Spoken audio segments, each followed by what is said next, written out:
Hi, this is Multi-Topic Talk. Welcome to this new video. Today we cover The Flash.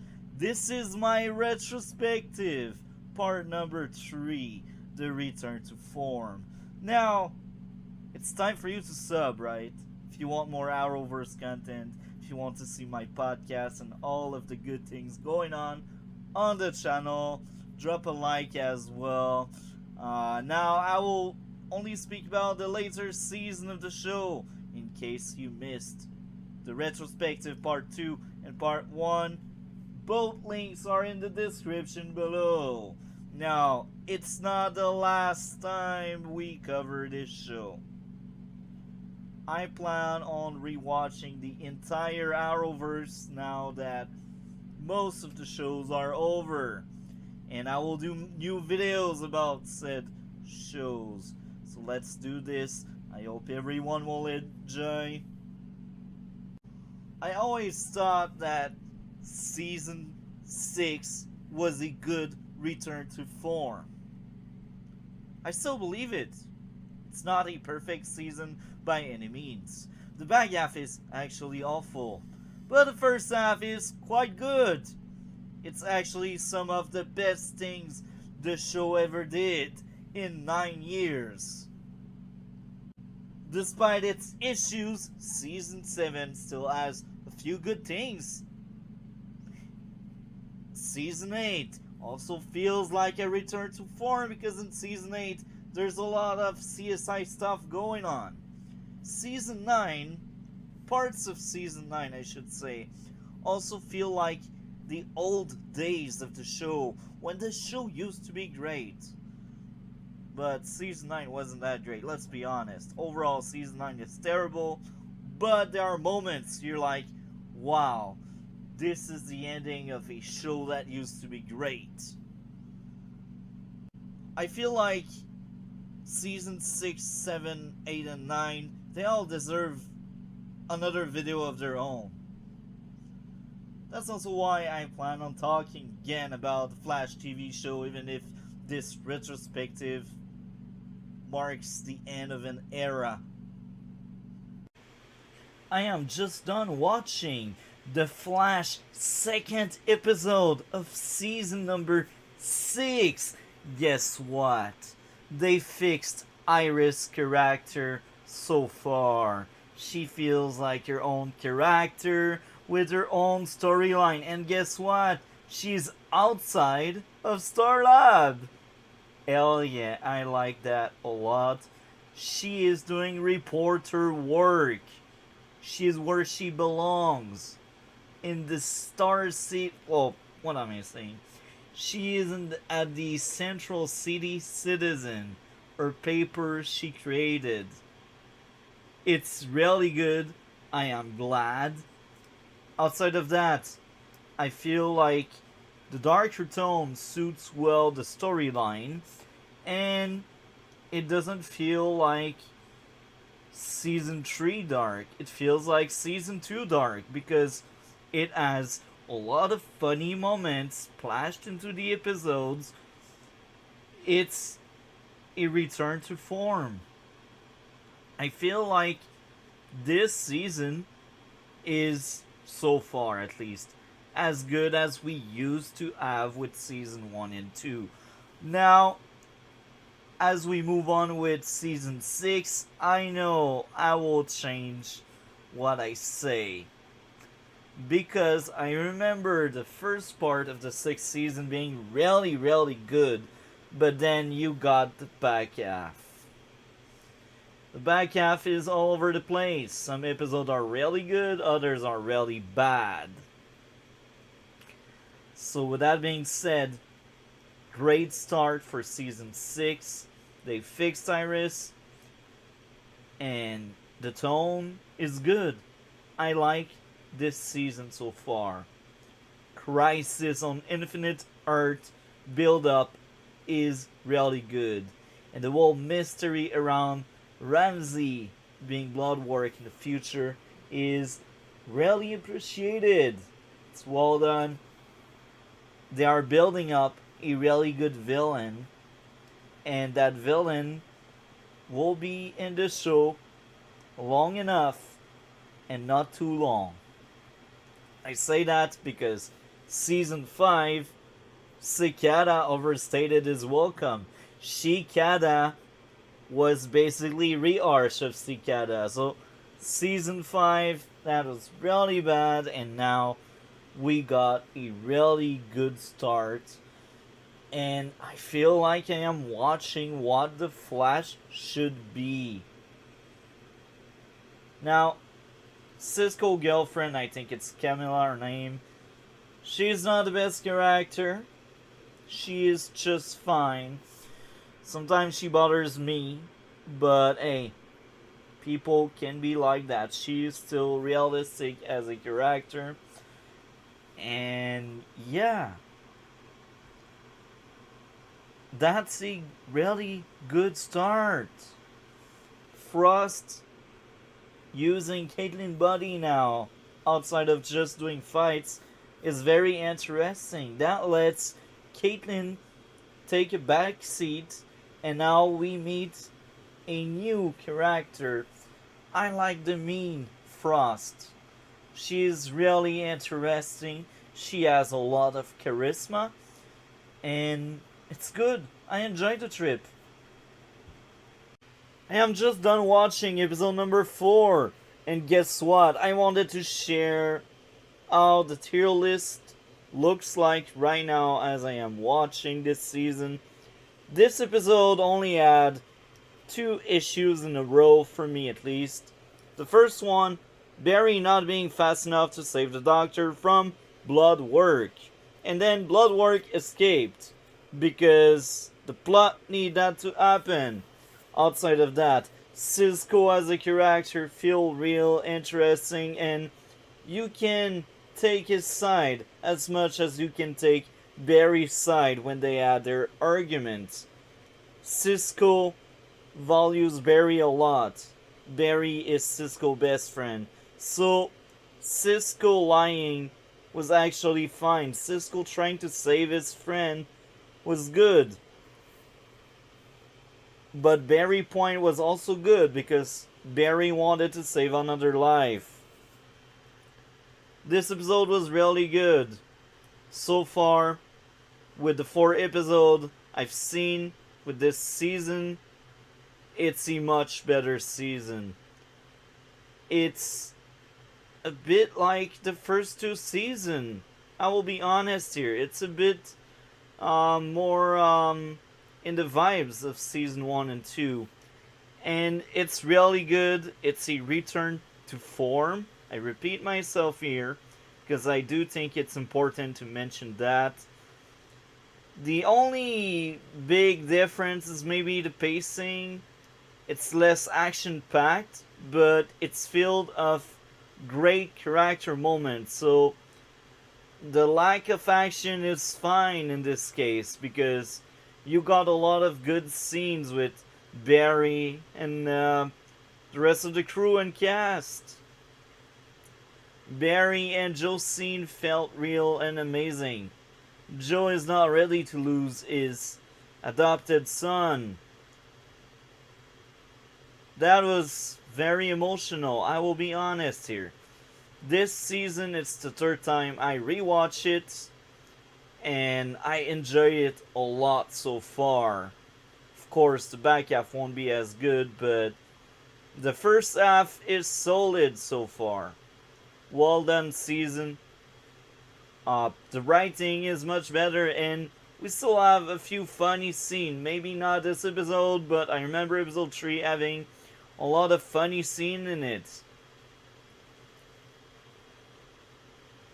Before we move on with the video, I'd like to share some thoughts about the first half of this 6th season. As you can see, most of the episodes are in the higher part of the tier list, and this was a great first half for season 6. It did solve a lot of issues. Here and there with individual episodes, we had a few issues, but nothing major. And when I will rework these episodes, I don't see myself moving this first half anywhere than where it is right now. So when I will change the tier list once I'm done watching the entire show, I think I will only be moving episodes from season 3, 4, 5. Maybe a few 6 depending on where the back half goes and if the back half is as bad as what I remembered. Now, Kiss Kiss Breach Breach. I had no issue with this episode. This was a really great episode, 10 out of 10 for me. It's lower than Welcome to R2 because I remember giving Welcome to R2 and Enter Zoom 10 out of 10s as well. I will go further with this. I still think Zoom as a villain was more threatening than Bloodwork. Even if I liked Bloodwork a lot. I will also go further with this. Kiss Kiss Breach Breach was a Cisco-centric episode, so at some extent you could say it was filler. But since he was meant to replace Barry as team leader, I understand why they did this episode. They also wanted to give some closure with Cisco past relationship with Gypsy. And I feel like they knew Cisco would leave soon, either at the end of season 6 or during season 7. So giving a Cisco-centric episode was fine. And I will also go further with this. Cisco was always a fan favorite. He was always a great character. I think season 5 did ruin that character a lot for me. But in season 6, he is somewhat fixed. I still really don't like that he decided to take the cure and get rid of his vibe. But regardless, Cisco is a great character and he deserved an episode centered around him because he's a great character. So with that being said, Kiss Kiss Breach Breach, very good episode. Now, Enter Flash Time and Into the Speed Force are in the S Plus alongside with Legacy. But here's the thing, these 3 episodes, Enter Flash Time, Into the Speed Force, and Legacy, they only went there because I want representation for each season in that S Plus tier. Because to be honest, these 3 episodes, even if they are better than most episodes in their season, they are nowhere near as good as Kiss Kiss Breach Breach and the other 3 in this tier. So yeah, I cannot wait to keep watching. Now, I am really worried about this back half of season 6. I remember the back half being really bad and pacing wise it was terrible, and the use of Crisis on Infinite Earth wasn't that great. What I mean by there is the soft reboot wasn't good enough for me, and yeah, maybe I will change my mind. We will see. So, coming next, I will watch episode 10. Marathon episode. Episode number 10, 6th season of The Flash, was really good. And it did promise a lot of good thing for the rest of the back half. Based on what I remembered, this episode was probably the best episode of this back half. Now, it's not without issues. This is why it's not S+, and it's like in the middle of the S tier. Now, Iris does reporter stuff at last. This was good. This felt like season 1 and 2. But here's the thing, there's a point early in the episode where she meets with the villain she is going after for her article about McCulloch Industries and Black Hole. Well, she basically tells the villain, I'm going after you. This is really stupid. Now, later in the episode, she escaped a attempted murder made by the villain. And when she meets him again, because she thought that was a good idea, she actually threatens him that if her friend, or family get killed or hurt, well, she will release to everyone's eyes every bits of information she collected on Black Hole and McCulloch. I guess that's fine at some extent, but then we got crazy plot armor on Killer Frost. What if Light didn't took her time to kill Killer Frost? What if Dr. Light killed Killer Frost before the villain tells her, don't kill her anymore? So this is the kind of small issues we get here and there. Outside of that, this episode was really good. We had a lot of funny scene. Uh, yeah, this episode is a strong start for the back half. Now I have another issue here again, that's with Iris. She got like crazy plot armor because she is the lead actress of the show. When she was in the parking, she somewhat survived the blast of that gun, even if she didn't took the hit directly. We could see her arm having some kind of shiny light, you know? Anyway, good episode overall. Plot armor and oh yeah, one of the last, actually the cliffhanger. It's very convenient that she decided to take out some kind of thing that hide the mirror, and then once the mirror is uncovered, Eva is there and Eva kidnaps Iris. Very convenient there. What if she didn't took off the cover from the mirror? Yeah. So this is a small plot convenience here, but the overall episode was really good at dealing with Oliver dying, Barry being sad. John Diggle appearance was welcomed. It was very good. And yeah, I kind of missed Rolf this episode, I will be honest here. But regardless, that was a very good episode.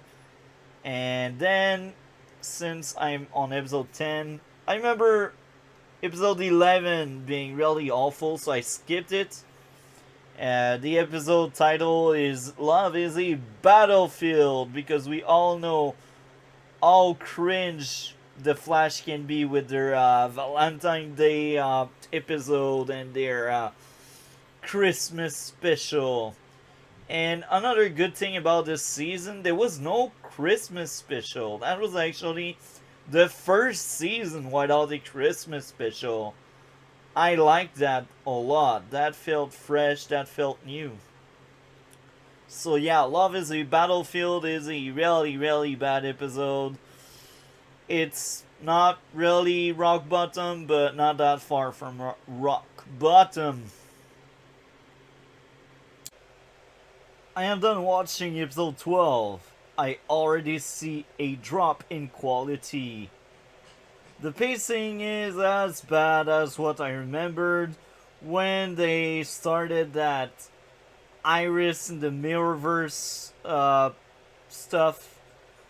Look, you don't need like 5 scenes in the Mirrorverse to understand that universe. I feel like the first two, maybe three scenes there were fine, but then they just add more scene in that Mirrorverse just to spend time in the episode. Yeah, I feel like you could cut some of it. Uh, I will go further. When you start the episode, fake Iris basically asks Barry, "Bring me the mirror gun." Guess what Barry says? Because he's rational, because he's smart. It's not that I don't trust you, it's just that this weapon is dangerous. And if it falls into the wrong hands, it can go bad. That was the right thing to do, Barry. But then, in a almost flashless episode, we barely see Barry. The next time we see Barry, he's with Joe and they speak about an investigation.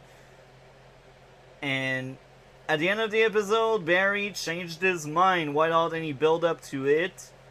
And you know why he changed his mind? It's because fake Iris need the mirror gun. So because the plot wants Mirror Iris to have that gun, Mirror Iris shall have the gun. Plot convenience there. We also have plot armor on Sue, and guess what?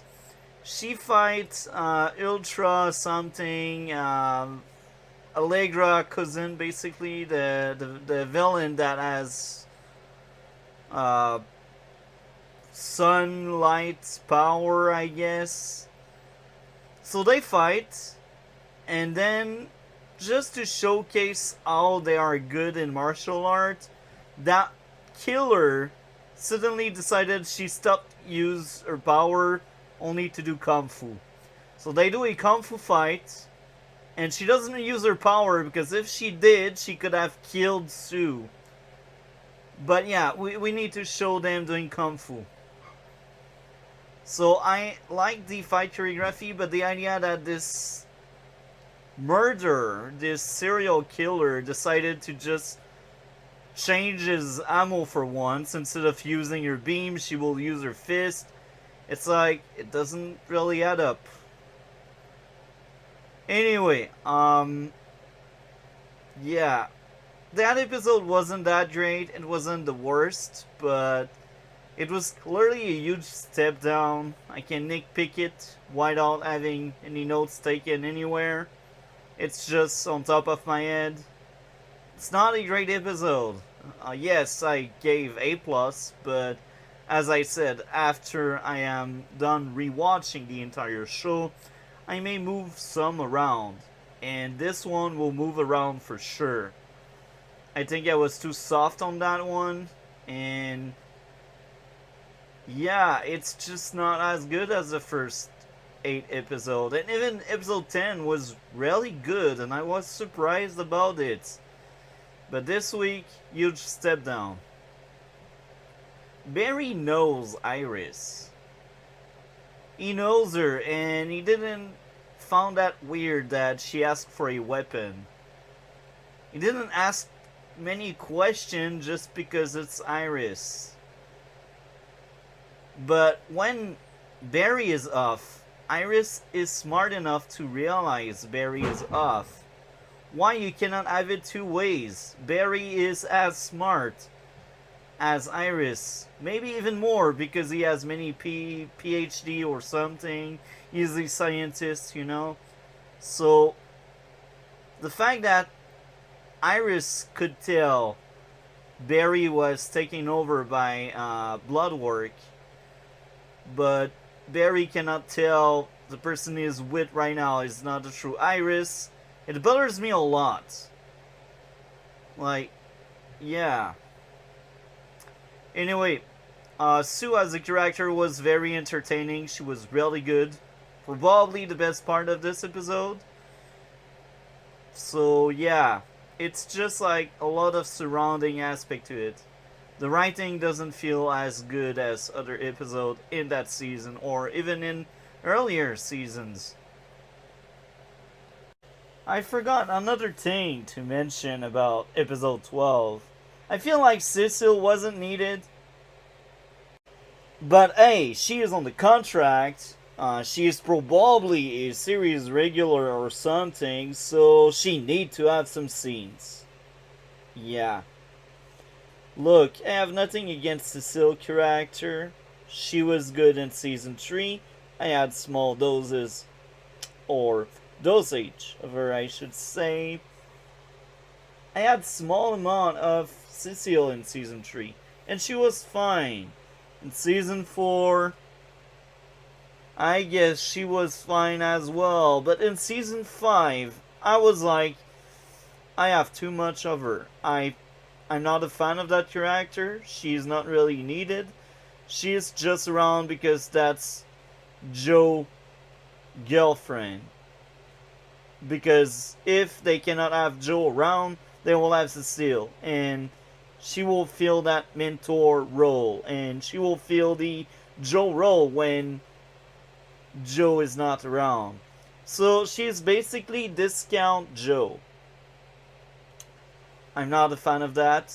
I feel like when you're a character, you should be more than a discount other character. Cecile had something interesting in the first half, like her new career choice. That was actually fine, but I feel like if I get too much of her, I will be done with that character. She is not good enough for some reason. She doesn't feel like she is needed in the show. She just feel like that later season addition to a cast because they have money to spend on actors and because they need people on the show, you know? I am very sorry to every Cecile fan. I must be honest there. That's how I feel. She is a boring character.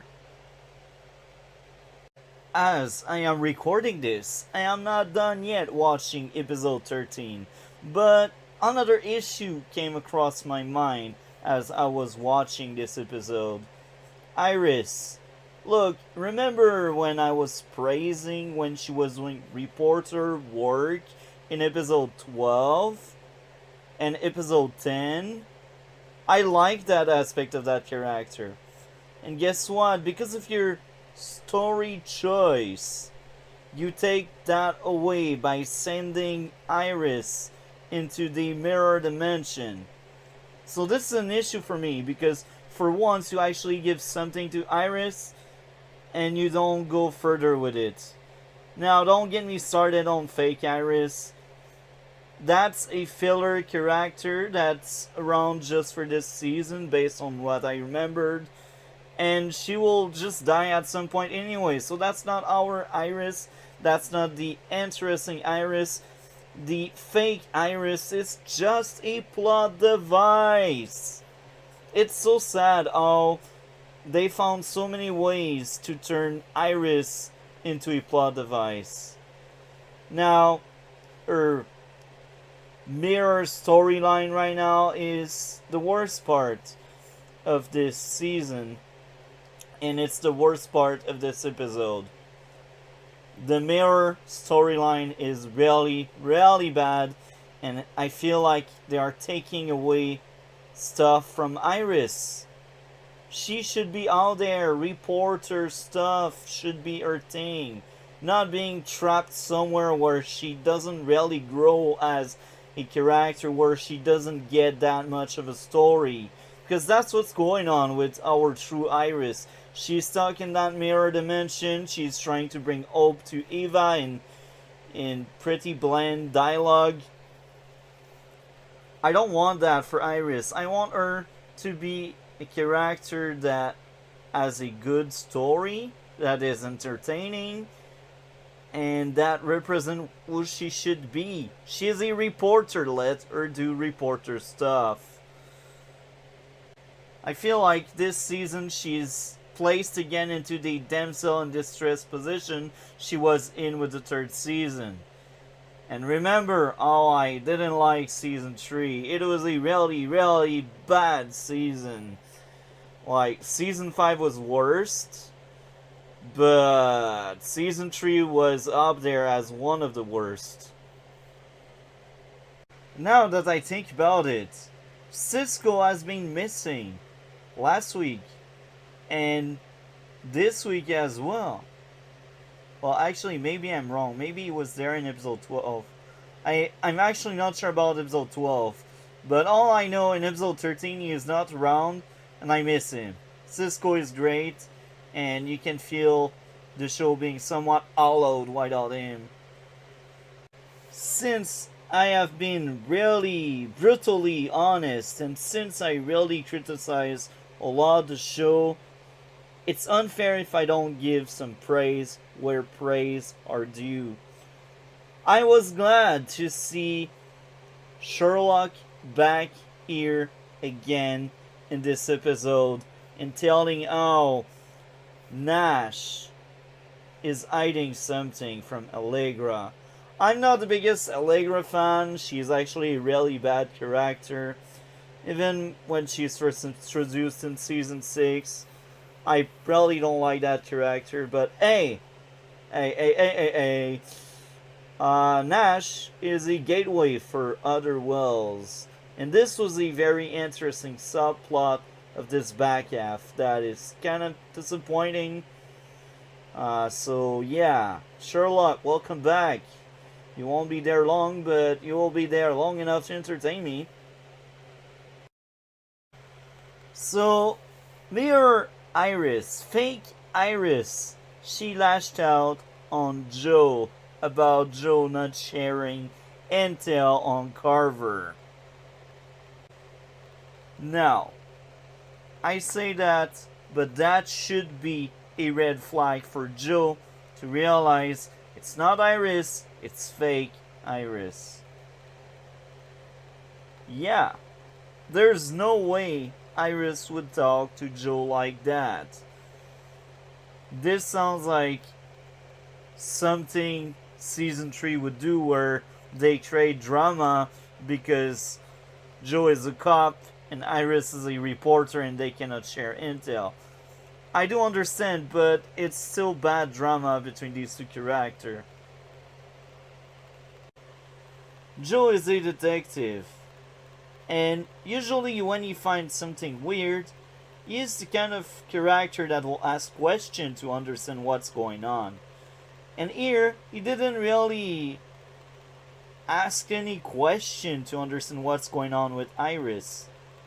He just said, I understand it's something important for you. And it doesn't feel like Joe. The Joe I know would have asked question at that point, because when he feels something is off about someone, he is the first person that will ask question to that someone. Anyway, maybe I tried too hard to pull some punch to that season, but that's how I feel about the scene where Joe lashed out on fake Iris. As usual, I will call out issue as they come along. Right here, right now, where I am in the episode, Solivar basically slapped Barry. First of all, plot armor on Barry because he got a huge hit. Second, Barry is a speedster, and it should be fast enough to dodge it. But anyway, this is the kind of issues I still point out usually in other episodes, like even in season 1 and 2. Sometimes he had crazy plot armor. One of the reasons why the episode Rogue, I think it was episode 4 of season 1, was very low. It's because I felt like the plot armor was too big. And here we are again. Classic writing issue, plot armor. Barry should be heavily damaged by that hit he got from Solovar, but hey, he's the main character, he cannot die there, so I guess he will just get back up and fight. Iris role in the mirror dimension, giving pep talk. Oh my, oh my. This subplot is getting on my nerve. Now, it does move that some extent forward, because now we know why they cannot really leave that mirror world. If they leave, they get burnt. But here's the thing, Iris need a story of her own, more than just giving some pep talk there. Now, I will bring something else. Grodd as a character is interesting this time around. They did add the brain to actually let the character grow into something else. Now, he is no more the villain he used to be, and I think it's well done the way they tell us how he changed. But this good part also comes with a really bad part. Barry. Barry always sees the best within people. He is willing to forgive and give second chances. He no more sees Caitlin as Killer Frost, or Killer Frost as Killer Frost. He sees Killer Frost as Frost. But yet, he is still stuck in his mindset that Grodd is an enemy. And even if Grodd tries his best to prove that it's not the case, Barry doesn't trust Grodd. Now, I could understand at some extent if that was any other character, because it can be hard to believe that someone changed. But it's Barry we are talking about. Barry has that power on top of his speed to change people around. Why not Grodd? And Barry is the one that gave a speech to Nora in season 5 that people change and people deserve a second chance. That feels like Barry much more than a Barry that doesn't want to believe that Grodd may have changed. Now, granted, it makes sense from anyone else. I said it already. Grodd doesn't deserve free trust like that. But it's Barry we are talking about. He was born to be a beacon of hope. And he doesn't feel like one right now in episode 13. And this is really, really sad. So in the end, episode 13 is just a little bit worse than episode 12. But there's a clear downgrade since the first half. Episode 12 and 13 are underwhelming. Episode 14 of The Flash has many issues. Pacing, plot convenience, and guess what? Fake Iris. People just don't realize she has been acting off and she's weird for like 4 weeks now. And that's funny how Wally just spent a few minutes with her and he realized, oh, there's something wrong with her. But Joe, Master Detective, doesn't notice a thing. Barry, loving husband, don't notice a thing. Do you see where I'm getting at? It makes no sense. Well, I must praise Wally. This week, Wally was much better than any episode he had in the last 3 seasons.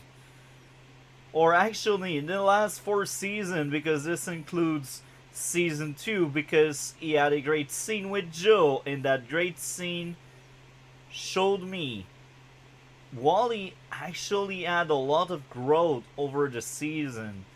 Even if he was underused, even if the treatment of Wally wasn't the best, we must admit, as a character, he changed.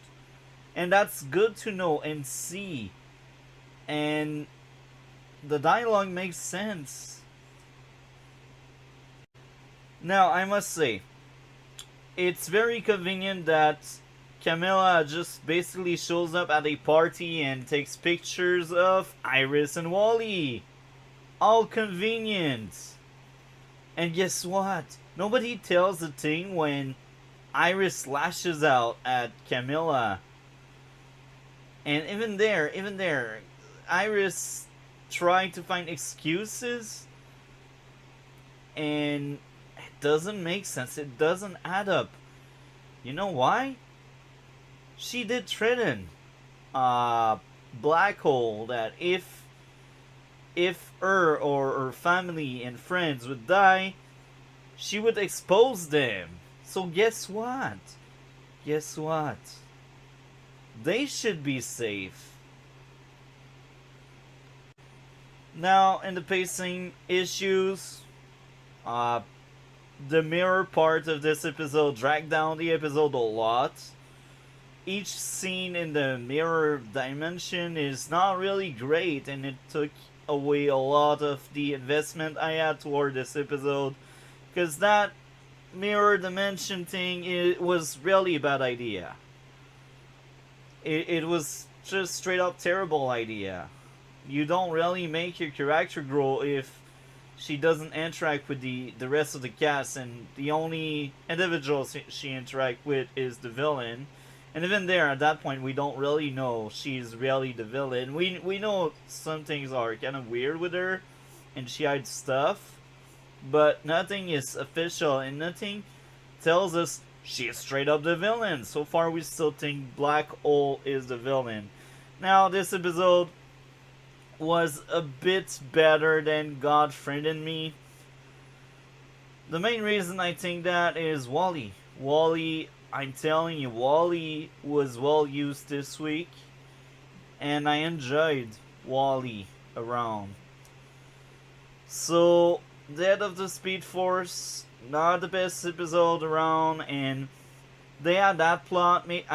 I think it's in the comics, but I'm not quite sure about that. I'm not really into the comics. I just overheard that kind of stuff, and I'm kind of bothered by that whole idea of the Speed Force dying.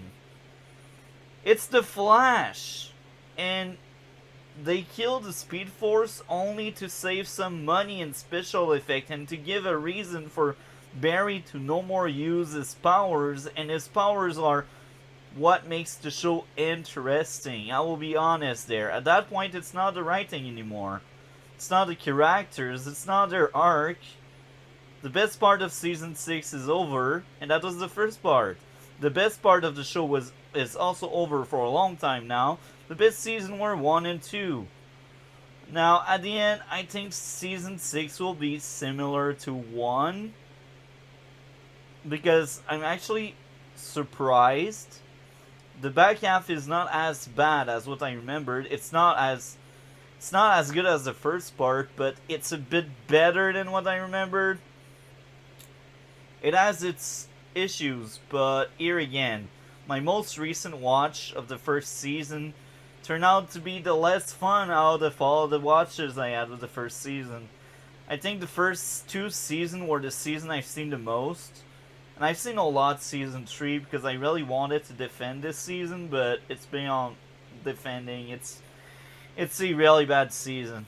Anyway, the death of the Speed Force. Not a great episode, not a awful one, it's just fine. I missed season 1 and 2, I will be honest with that. Episode 15, for the 10th time, Barry need a pep talk, and that pep talk need to remind him he is more than the Flash. He was able to stop Meta-Human before having freaking powers. Hell yeah, because we need more pep talk. Now, I will go further with this. This is the kind of things we already have seen in the show before. Power Outage, one of the worst episodes of the first season. Actually, the worst episode of the first season. And keep in mind, at the end of season 2, he lost his powers to save some money and to pretend the show is deeper than what it should be. So we already had that kind of storyline where the Flash cannot be the Flash. I really hate this one. It feels forced. It's really bad. Now, another issue. Fake Iris. People don't see red flag, they don't question her. She is off character. Now, it's obvious she is not Iris. She didn't care for Barry until Joe reminded Iris, or I should say fake Iris, that Barry is her husband. Hell yeah. She's also like telling Barry, look, you can still be a hero.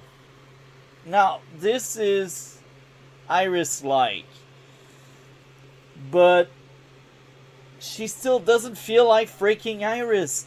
How can people don't see it? I think the characters are as dumb as the writers. This season, the writers, they had some good ideas with the first half, but the second half is so bad.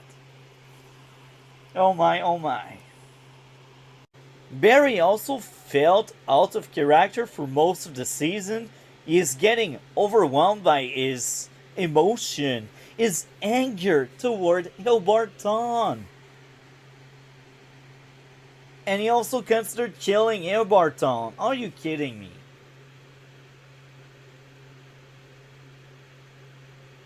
Of course, Caitlin is there to tell him how he's wrong. Because he needs to be wrong, you know? Anyway, this episode was really bad. Better than some other episodes here and there, but I miss the first 2 seasons when I see that kind of episode going on before my eyes. Now, let me ask a question here. Remember when the Flash went into the Mindscape in Season 4 to pick up Rolf and help him escaping the tanker body? Well, the Flash had his powers, so can someone explain to me why Elbar didn't add powers in that Mindscape? Well, I have a quick answer for you. Plot armor. Plot armor. What if he had his powers? He would have killed everyone on the spot. So, Elbarton, he was good in Season 1. The only episode he had in Season 2 was good. We also had Flashback, which is one of the worst episodes in Season 2, with a very interesting Elbarton again. But then, Elbarton came back with Season 5, and he wasn't as good. This time around, it was even worse. Now, Elbarton is just one-dimensional. He is not a good character anymore. He is just there for the fan service. I miss Season 1 and 2. Episode 18, also known as The Pep Talk 101. That episode was terrible. It felt filler. They extended a storyline that could have lasted 10 minutes into a 40-minute episode. Plot armor on everyone. Godspeed fall from the sky, and guess what? He doesn't die. Barry get punched many times and thrown left and right on stuff, and he doesn't die. And on top of that, everything happened on super speed. He doesn't have super healing anymore, but guess what? He is damage proof! Hell yeah! Okay, that episode had a godly awful amount of freaking pep talks. Everyone got at least one pep talk. And I will tell you this, 75% of these pep talks were pointless. And they were only there to fill time. Now, the other 25 is not that great, but it's not that bad either. It's just like in between. That episode was really bad. And everything is about love with Eric Wallace, the new showrunner. I missed the first half of this season, and I missed the first two seasons.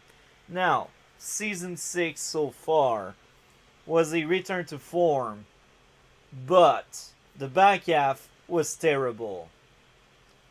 Now, you have seen it, a lot of the episodes are still kinda high in the list, but keep in mind, once I am done rewatching the entire TV show, I will move around some episode and feel like these season 6 back half will take a huge drop. They will fall.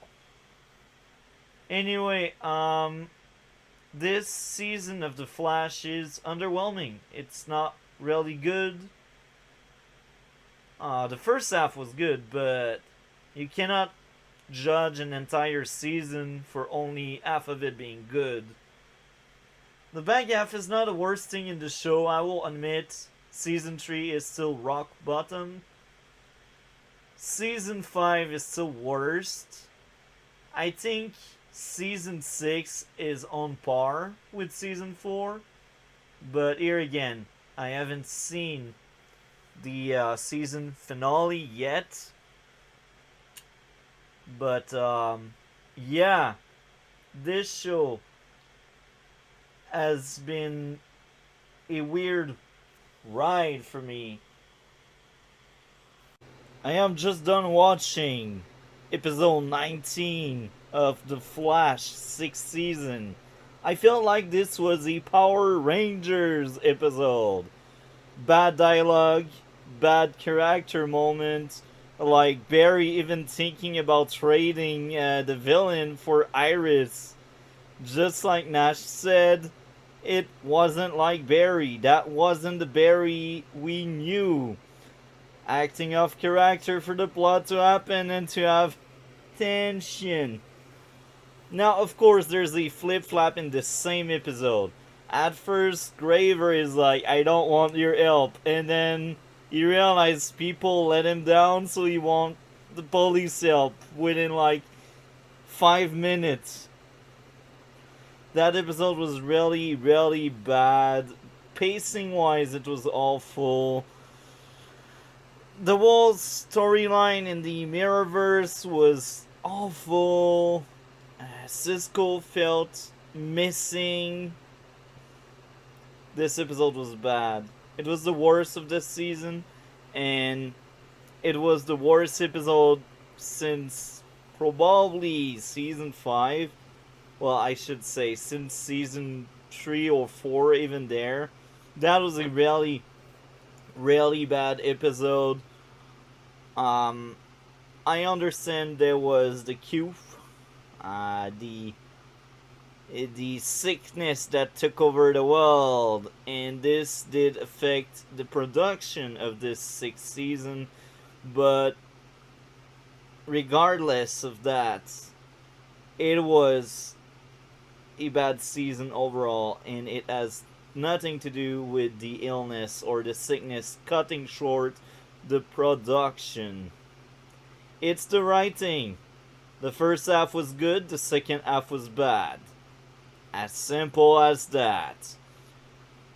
There were a lot of good ideas in the back half, I won't admit it, but overall, nothing really stick the landing for me. Season 6 is a return to form for sure. It was better than Season 5, 4, and 3. but it's not as good as season 1. Now, overall, I I'm torn apart. It will be either a 7 or a 7.5 out of 10. This one I'm not quite sure. And there's a kind of eye mark considering the season, because only the first half was worthy, only the first half was really good. The back half really tarnished this season really bad. And when I will rewatch the show eventually, just for fun, I think I will watch the first 10 episodes, including the crisis, and then I will skip the rest because 11 to 19 are from godly awful, like the Amulet Black and Goldface episode, or Power Ranger like this season finale. Season 6 biggest issue is the amount of new character we got. Now, some of you may wonder why. Here's my answer. Most of them are replica of others, like Chester replacing Cisco eventually. So Chester as a character is fine. I think among the new cast members, he was the best one. We also had Camilla, that was a kind of bad character. She was just there to give Cisco a girlfriend and a way out of the show. It's so sad when your character role is that. I will be honest here. Allegra, look, she was kind of fine in the first episode, maybe the second episode, but the more I get Allegra, the less I like that character. I actually hate that character. She is all about screaming at others, crying at others because she's been lied to. She is a crybaby. She is not a good character. She is not needed. She is just there because the showrunner wrote her in the comics, so he's like, I will give her a lot of screen time. I'm already not a big fan of Cecile. Cecile is not the best character around. She's not the worst. She is clearly better than Allegra or Camilla, but I miss her season 3 days, to be honest. Now, I do mention season 3 a lot because season 6 has a lot of issues, just like 3, and a lot of the issues, we didn't add these issues with season 3. Now, among the new character, Rolf, well, he's no more really new at that point. That's the third season. He is a series regular, but he is amazing. Sue Durbin, a new cast member. She is more of a recurring guest. She's actually great. I think she is the best female character. She's a strong character that happens to be female. And I like these characters. Sue, she elevates a lot this back half. I didn't like the back half at all, but I will say this. Sue Derbon as a character did elevate this season a lot. I think the actress was well casted, and I think the material they were giving to Sue was good. She is a good character. She is very different than Iris or the others female character. I think Caitlyn is still very good, but she has been around since season 1. And Frost is also amazing. She is considered as a new character. I think Frost was also great. But Sue and Frost are the only two good female character. They are interesting, they are appealing, I can relate to both of them in different ways for different reasons. Sometimes Barry is off character, and guess what? Caitlin fix it.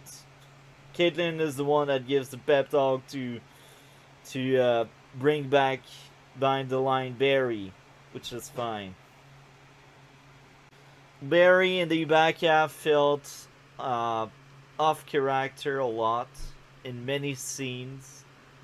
Um, in the first half, I could understand why he is not as hopeful as what he used to be, because uh, he has seen many futures and he kind of expected to die during Crisis. So I will give a pass for Barry being off character in the first half, but in the second half, I'm sorry, but Barry is terrible as a character. It's so sad what they did to him. Uh, Flip flopping, he's turned into a plot device. It's the main character, and you turn him into a plot device because you don't know how to freaking write Barry. And I think this is one of the major issue with season 6. Barry is not Barry anymore. And it's not a good thing. It's not because of character growth. It's because of character assassination. It's because the people making the show were not around in the first 3-ish season. It's very sad there. The more I think about it, the more I think it's not a 7.5, it's a 7 out of 10. Just like season 4, it's a 7 out of 10. But I would place that one like just a bit higher, just because it's a bit better tone-wise. Sometimes I will admit the dialogue is awful. The humor, the funny stuff is not really funny, but it's not as bad as season 4, and I'm not rolling my eyes as many time an episode as season 4. So tone-wise, I think it was much better than season 4, and the darker tone of the entire season was much better than the darker tone we had in season 3. The darker tone of season 6 felt like the darker tone of season 2, and season 2 was my favorite season of the show so far. So, season 6 is a very sad case of bad writing. They started off really strong, but then they lost strength as the season kept going, and it's a disappointment at the end because they had so many good things for them to be the best season. It could have been the best season if the back half was as good as the first half. I'm telling you, I would have placed that season above season 2. But the back half is the issue. It was a really bad back half. And now I repeat myself a lot. I said it in my overview. I will say it again here. It's a return to form. This season was better than 3, 4, 5. But it was like, I'd say on par with 4. I'm sure if I rewatch 4, I may place it down the grade, or even 3. I mean, season 6 is just fine. 7 out of 10. Very average for me. I miss season 1 and 2. And as I am recording this part of the video, season 9 is not out yet. It will be out in 2 months from now, because right now we are in December as I am recording this.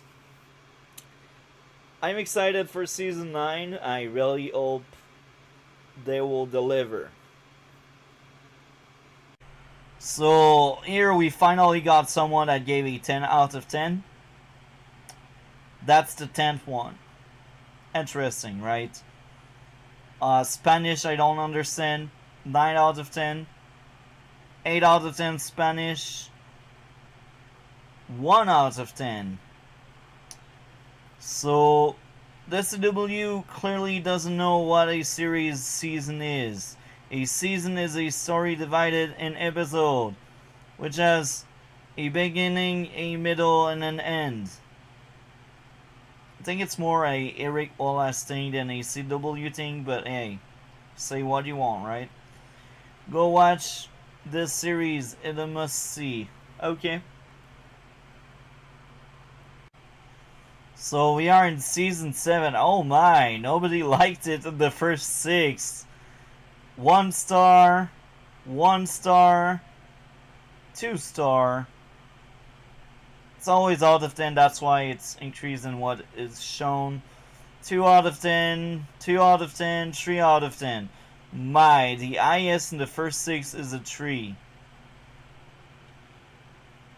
This easily becomes one of the worst seasons of television that I have ever watched. This season is terrible in every way. The plot is bad, the side characters are shit. This season is laughably bad. As the Flash moves into season 7, and you've made it this far since season 6, then you might as well strap in and endure more of the same, aka cringe. Bad action but nice music. That's the only thing I can remember, but even there, it's praising too much. Comically terrible. The writer have clearly written themselves into a corner and come up with atrocious ideas to keep the show rolling forward. Well, it's better than 4. It is very close to being just bad. It is just hard to watch. Such a poor season. While this show was good once, it has sharply declined in quality. I understand COVID occurred during this season, but it turns Barry into a joke. I agree. The writing is on the wall. Even if COVID was a thing, Superman and Lois first season happened during COVID, and this is a masterpiece. Stargirl second season was made during COVID. It was another masterpiece. COVID is no excuse. You have good writer, you make it work. Eric Wallace is a shit showrunner. This is what we get. New lows for the Flash TV shows despite a return to form. Into the Void has 1.62 million, followed by A Flash of the Lightning 1.27 million. Episode number 8 with a 1.32 million, and it's followed by 1.27 million with Marathon.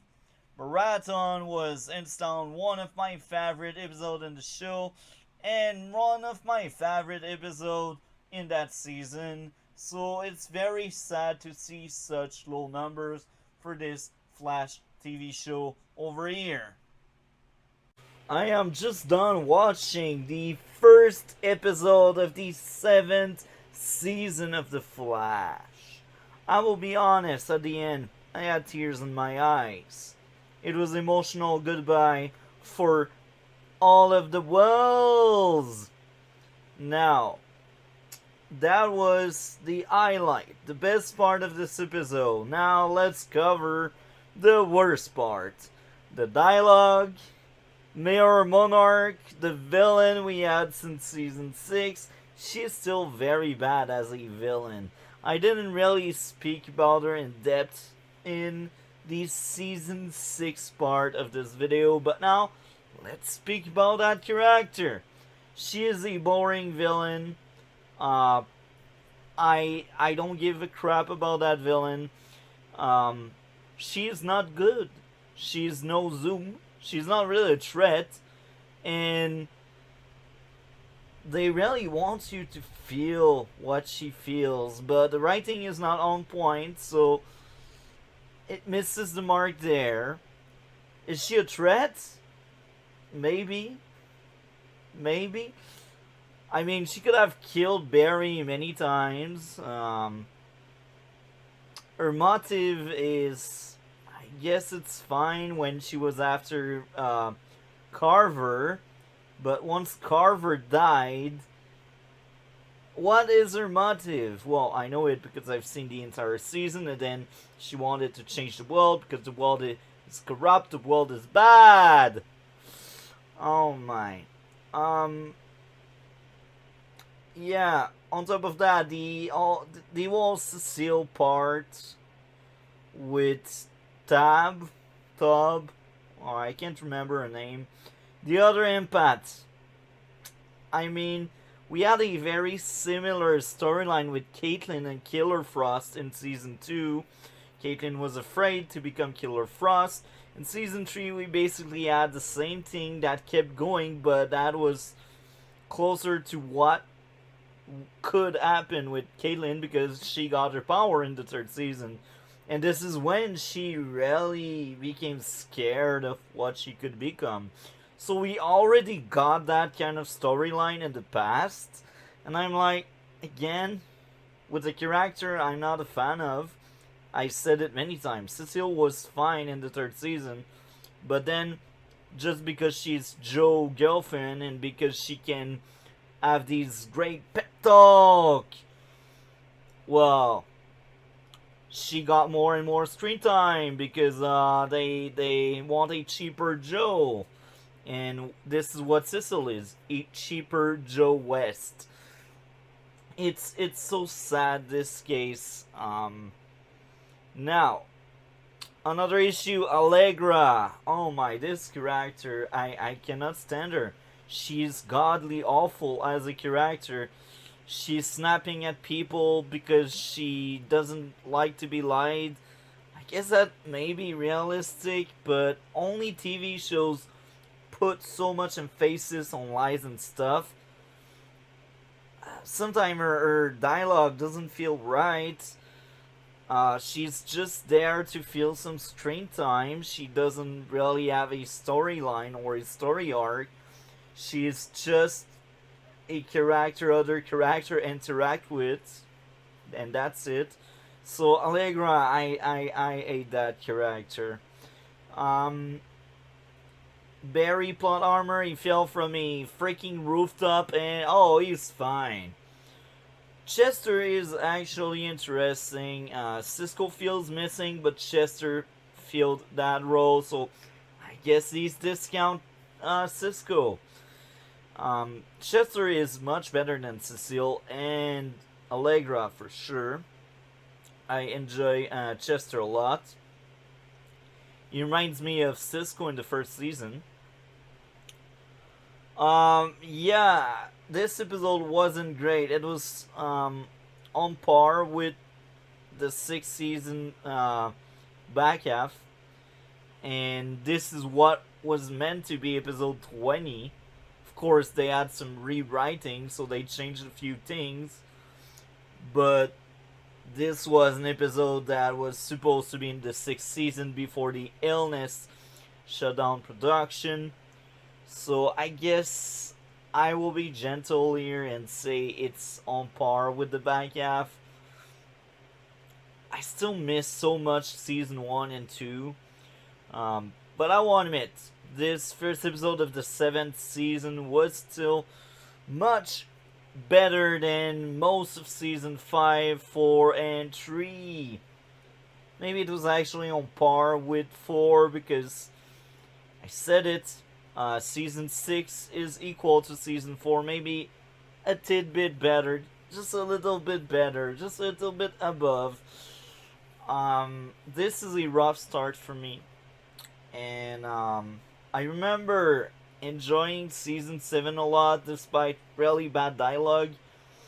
I thought it was entertaining, much more entertaining than the 6th season, so we will see how it goes.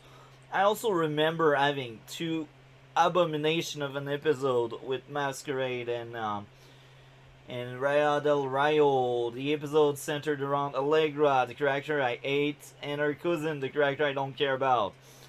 So yeah, I remember season 7 having two really, really bad episodes, among the worst the show ever aired.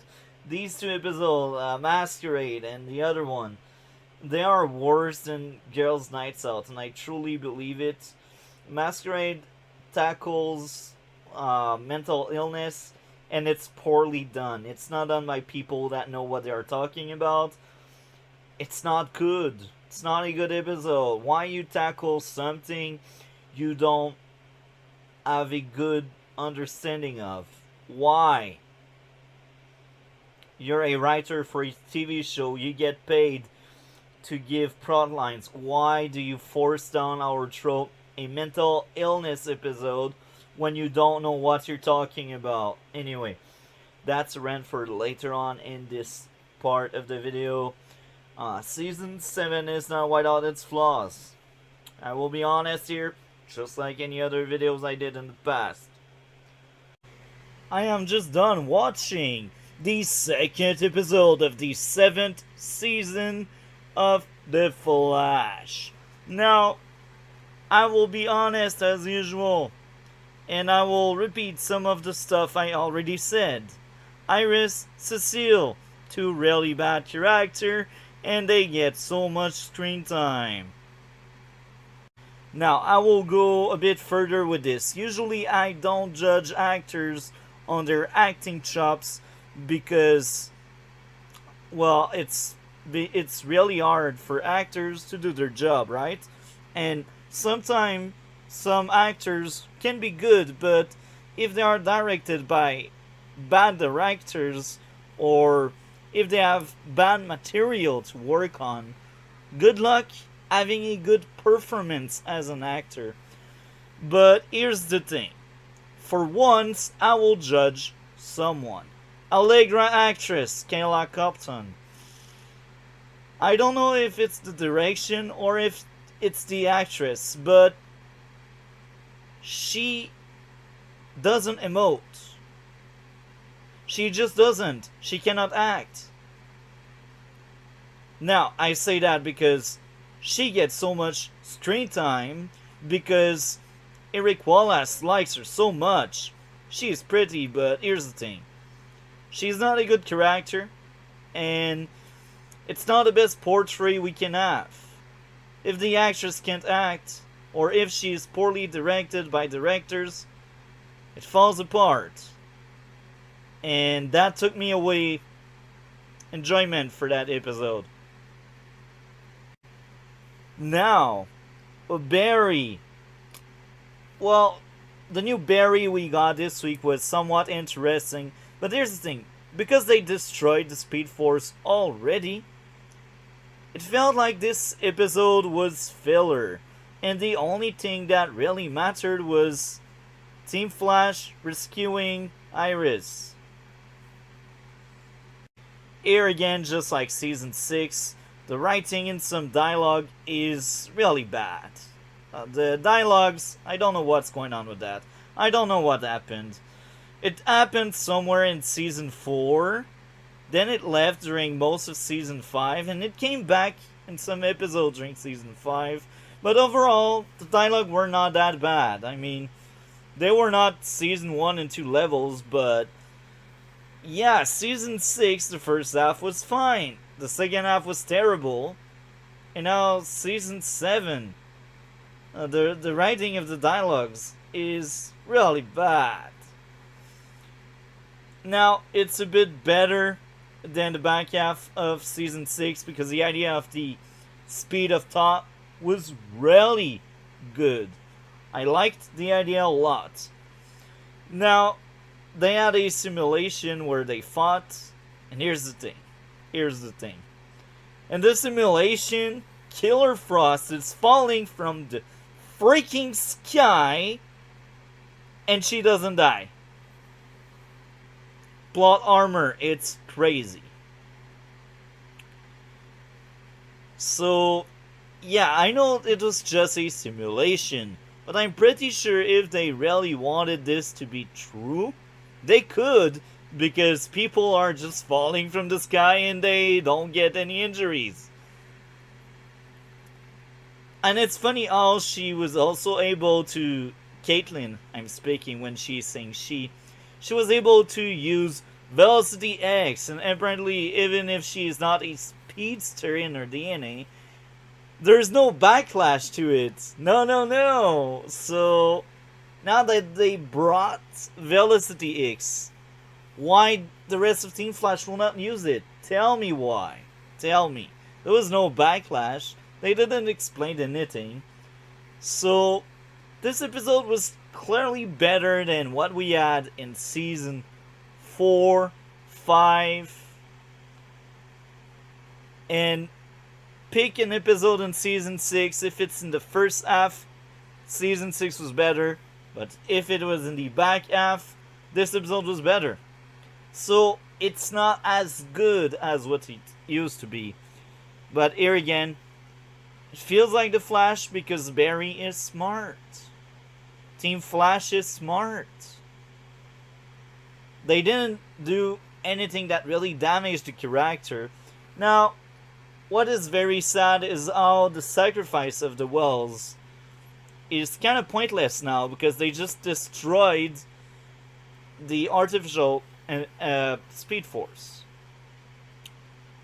Now, I agree with that choice because I think that Barry would be boring for the show and he would be broken. He's already broken. He's already OP. He's already impressive.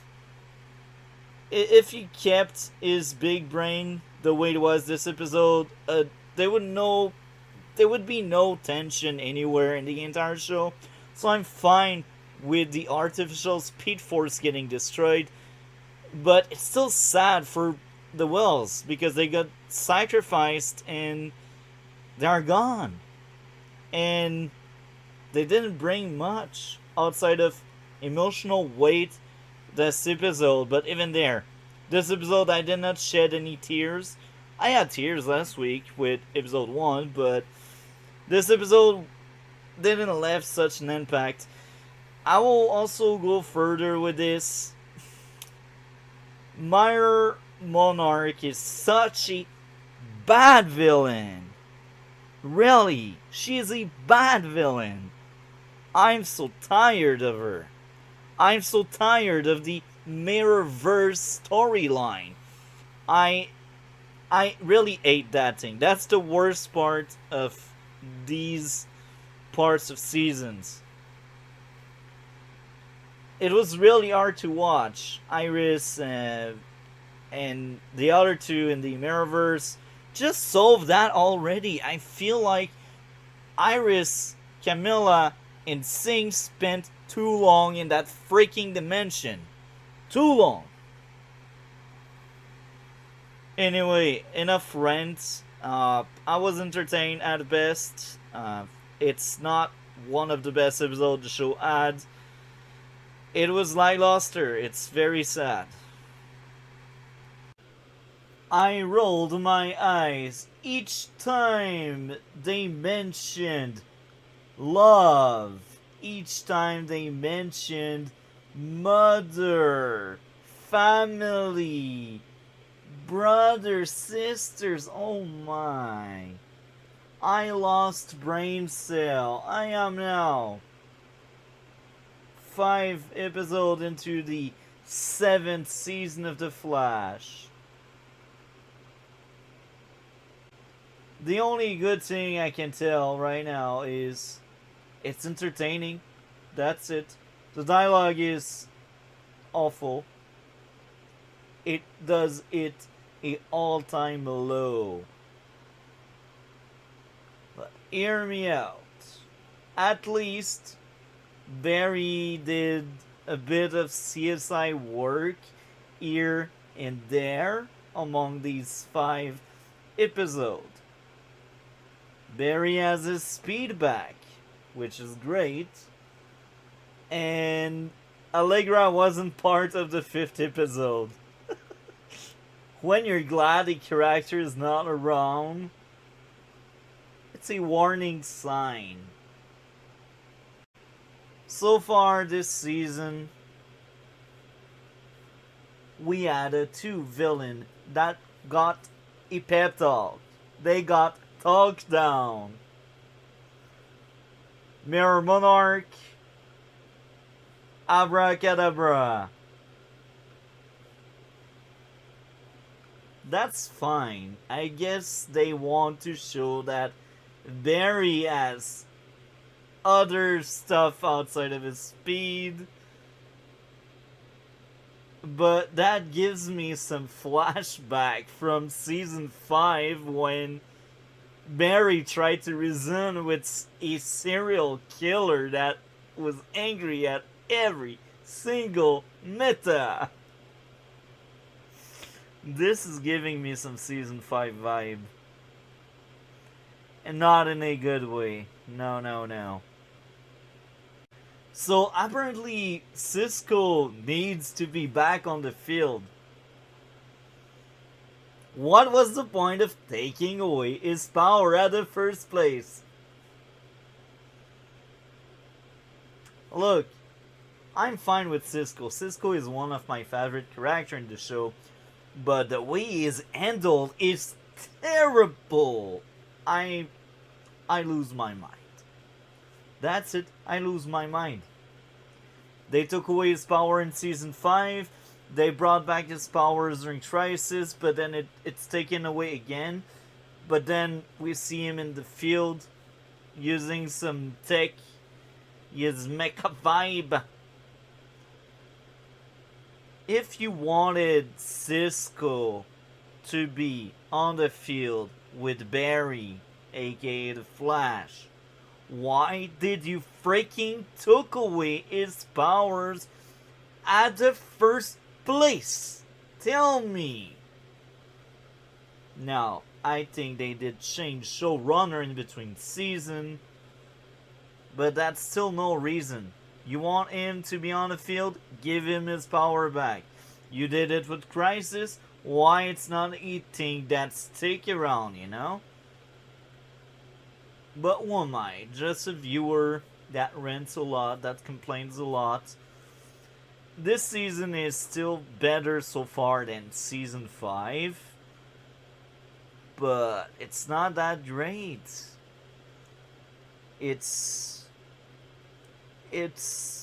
not that great. It's so sad because Barry is the perfect Flash, the actor. Grant Gustin bodies the role, but he's given bad material. And I miss Rolf. Cancel culture is shit. I said it. I miss Rolf. And to be honest, I would pick any day Sue Derbon over Allegra. Give me more Sue Derbon. I want Sue back and I want Allegra out. But she will stick around and she will be part of season 9. I know it. It's Eric Wallace. Eric Wallace as a favorite. And that's Allegra. Even if the actress is not that great. Even if the character is shit in the show. At least now we got something new with Caitlin and Frost. I'm actually fine with it. They are now two different characters. That brings a new dynamic. It's interesting. And yeah. We also get Kramer. And I remember disliking that character a lot. Oh, and yeah, in episode 5, Barry thought it was a good idea to just stop and talk with Psyche, even if you fought him once and you lost already. But yeah, he will have a talk with the guy, because this is what the Flash do. He's trying to talk people out and telling them, be better. This season. Look, I would be fine if the dialogue would be better when he's trying to do pep talks, but the dialogue is... it's bad dialogue. And I feel like Cecile is the key to everything. She can do anything the plot wants her to do, as long as it's linked to her brain. It's ridiculous. Like, Barry has clear set of powers. Cisco as well had clear set of powers. Cisco could vibe future, present, past. As long as he touches something, he was able to create breach and move from breach to breach. He wasn't able suddenly to fly because the plot wants him to fly. Killer Frost, same thing. She is ice. She won't suddenly like trade fire because the plot wants her to trade fire. The way they handle Cecile is a bit ridiculous. I'm not a fan of Cecile, and I missed a lot her season 3 days when she was actually interesting and she wasn't another member of Team Flash. Now, I will be honest here. I also miss Chester when he's not around. So this is a good sign. Chester is a good Cisco replacement. But yeah, season 7 is kind of rough so far. Has a lot of issues. Plot armor again because because plot armor is easy to make in any TV show or movie. It's easy. You just put your main character into great danger and he will survive because plot armor, you know? Anyway, I will move on with the video now. I think it's time to bring up a bit of positive here. I liked a lot episode number 6. So far, this has been the best episode I've seen since the first half of the 6th season. This was a very enjoyable episode, the one in the 90s, but there's only a few small issues here and there. Like talking down to villains again. Like there's a time loop there, and what's going on? Well, the first time they reset, both Chester and Cisco keep their clothes instead of reverting to what they were wearing at the start of the time loop. Okay, whatever. Another issue there. It was very convenient that they had enough time for Chester to go chat with his father and then build a machine with his father, and they also had enough time to have a small talk about closure. Dion could have just ruined everything by just resetting the time loop again. It's also very convenient how Chester was protected from memory loss, but Cisco wasn't. Now, they explained it's the machine, but it's still very convenient. Outside of that, this episode made me feel stuff. It was a very emotional episode.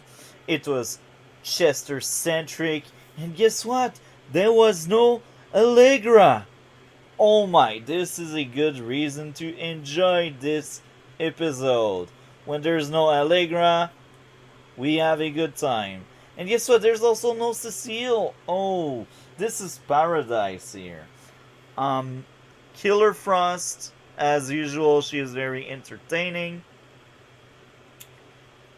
Iris and the Speed Force bounding and speaking about how Barry feel about the Speed Force being at the image of her mother, you know? It was very good.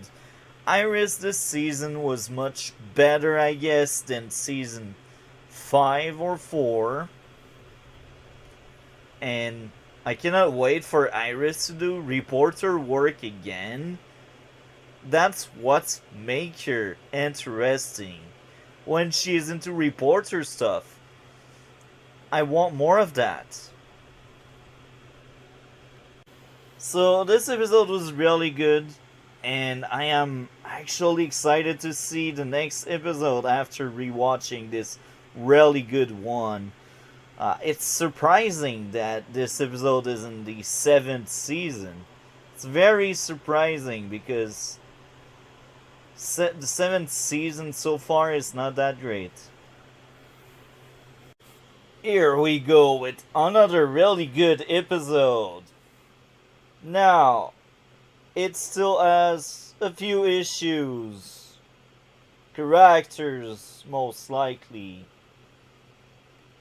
Not only Allegra is a freaking hypocrite, but she is also a liar. Now, I say that because in season 6, she was pissed at Iris for lying to her about Barry. And she was pissed at Nash for lying about the other Allegra from Nash Earth.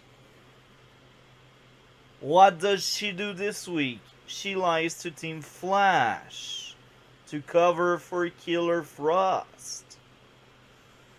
The idea is fine, but it makes the character of Allegra even worse.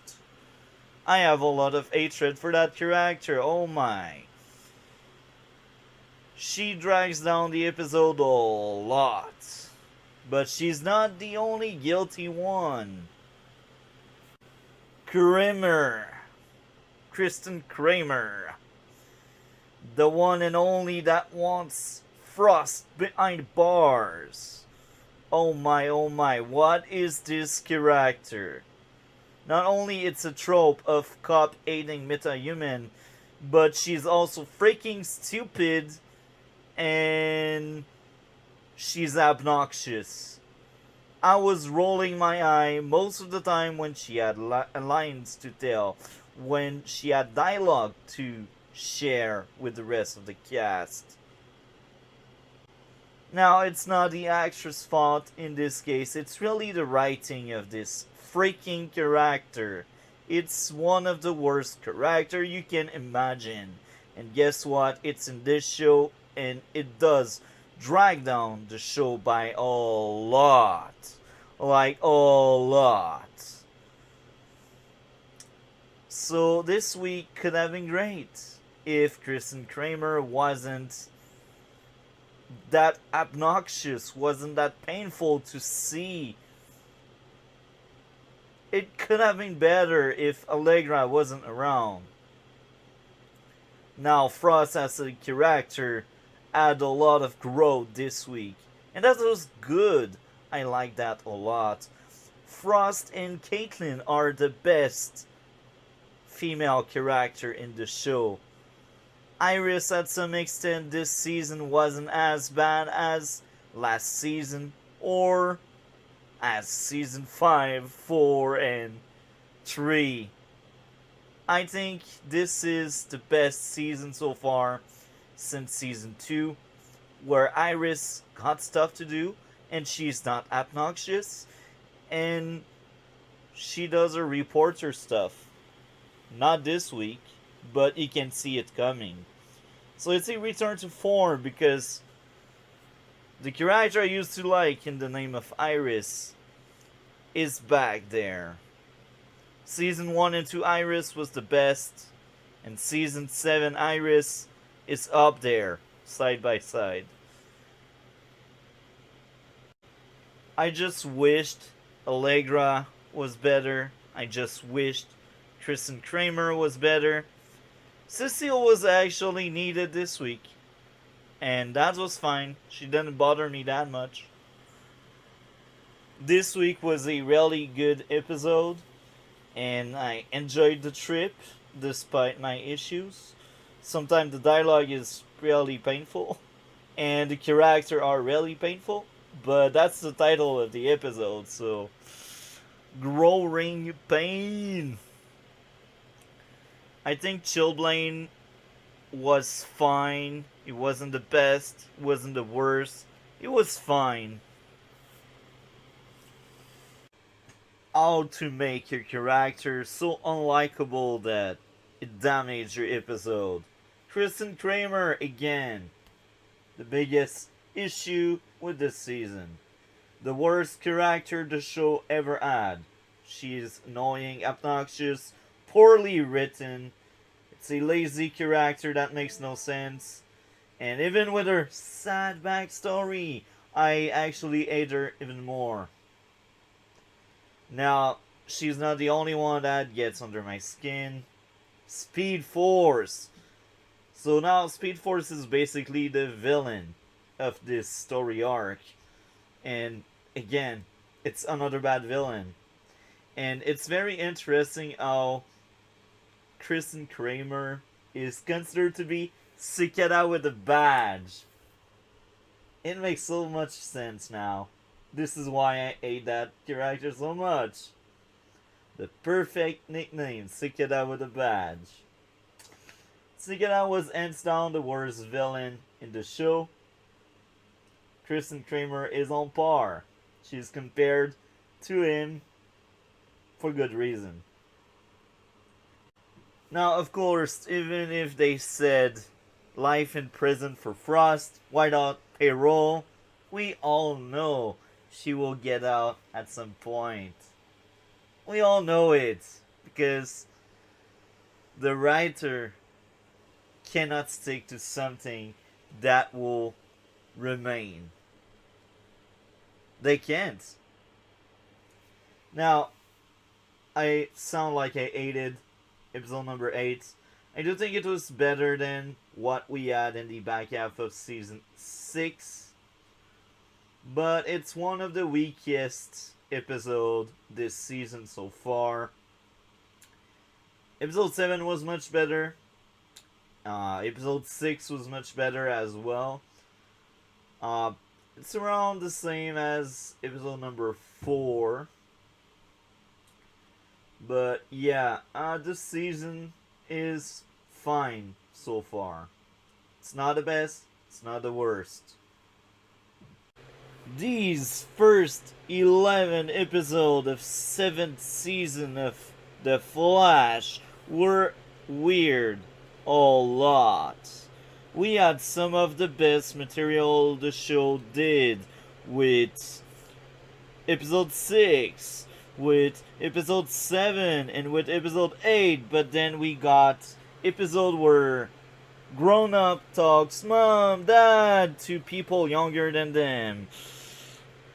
So much cringe. It's all about love because Eric Wallace used love as the center of everything.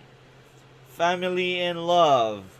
I feel like I am watching a TV show aimed at kids or teenagers to teach them how to live, how to think, how to be. This is like watching a kid show. This was painful. These first 12 episodes were all over the place. Some episodes were really good, but others were really bad. Kristen Kramer, awful character. Allegra, bad character. We also repeat the same kind of storyline again, where Barry is still a really bad teacher. Are you kidding me? He trained Wally. He trained Jesse Quick. He trained Nora. He trained Rolf. And guess what? He's still bad at training people. Are you kidding me? Are you joking? Now, I point out a lot of bad stuff about that first half of the 7th season, but I will admit something. Chester is a great addition to the cast. The new Wells is also very good. I still miss Harry. Now, another good thing about this, Barry doing CSI work. It's actually really good. Caitlin and Frost get good material. Cecile is in between. Sometimes she's terrible and others she's enjoyable. So Eric Wallace is the wrong person to work on the show, but at least this season is entertaining. I will admit it, it was entertaining. Even if it was bad, there's a lot of flashy action, there's a lot of things going on, and this first half barely had fillers. I will admit it. It barely had fillers. The entire arc feel like filler, but individual episode didn't feel like filler. But here's the thing. We got the Cisco goodbye episode. I cannot wait to rewatch that one because I remember that one being the best episode of the season. And based on what I've seen so far, I think I will still see that episode as being the best one. Then we got two other terrible filler episodes just in between two story arc. The last story arc has 4 episodes. What if Eric Wallace he didn't make these Masquerade and Real Dalayo I don't know what episode? Instead of focusing on your favorite character, make a good storyline that last 6 episodes. But instead we will get 4. So I have not seen again episode 15, 16, 17, and 18, but I will see them soon. All I know is I will skip Masquerade and the other really bad episode after Masquerade. These are terrible episodes. These are the worst the show produced. It's so sad because we got great material, we got very mid material, and really bad material, and the dialogue is painful to listen to. I don't know what they were thinking when they wrote that season. I'm really asking, staff of writer, how old are you? Like, are these people are all like 18 and 17 and they think that's a good idea to make adults speaking like teenager? I'm really asking because this is all the show looks like and sounds like. Oh, I have a crush on someone. This is Frost talking about Chilblain, the guy that nearly killed her. Because Eric Wallace likes so much love. It's so cringe. Look, if love and family wasn't spread all over the place, maybe I would be more on board. There's the thing, each time there's a dialogue, it needs to contain mom, dad, love. It really feels like a 12 years old came up with these dialogue. And it's like the worst part of season 7. It's painful. The characters are also not that great. Joe is fine, I guess. Kristen Kramer is an abomination of a character, but hey, she get lots of screen time because Eric Wallace likes the character. Cannot wait for season 8. Goodbye Reverberation. I will be honest here. This is the only S Plus tier so far that doesn't really belong in S Plus. However, this is probably the best episode this season. This is why it ended up there. A few issues here and there, like each time they start doing musical singing, that's cringe. A lot of the thing that should be funny didn't really land. The joke don't really land. The dialogue is, oh my, it's really bad. Don't get me starting with Barry doing breakdance. Behind the scenes stuff tells me that Barry actor Grant Gustin was actually against that scene, but the writers were like, oh yeah, we will put in there for like Twitter and stuff for the episode to trend. Wow. Wow. When your actor make more sense than your writer. This reflect this season. Now, so far, seventh season has been all over the place. It's more entertaining than the sixth season back half, but it's nowhere near as good as the first half of the sixth season or the first two seasons of the show. Is it better than the fifth season? Yes. The fifth season is still rock bottom for the TV show, for me at least. But this season is rough. It's really hard for me to enjoy it. Even that episode that I thought would be higher in S Plus ended up being last so far. So yeah. Emotional goodbye to Cisco. I will miss this character. Even if Chester is a good replacement, Chester is a good character, he is not Cisco. And he will never be. Before we move any further with the video, I'd like to share something. This was only my second watch of this 7th season.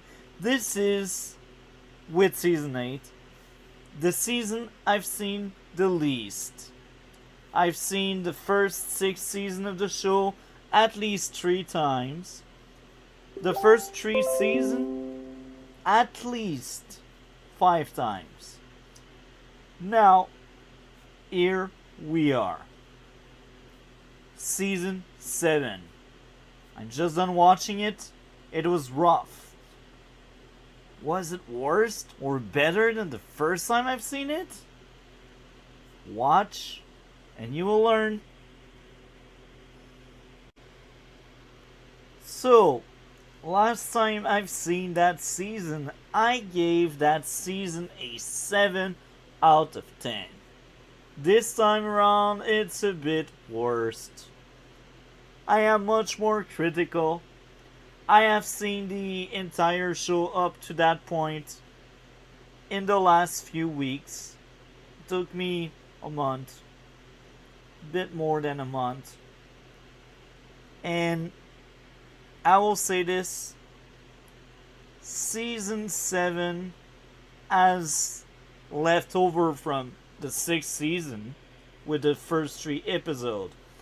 These first 3 episodes were really painful. They were really bad. They reflect well what was the back half of the 6th season. So, season 7 really started with its 4th episode. And it started off really rough with a story arc that lasted, I think, 7 episodes, from episode 4 to episode 11. Then we had the Goodbye Cisco episode with episode 12. That was like filler in quote. It wasn't really filler because it does mean Cisco is no more around as a series regular.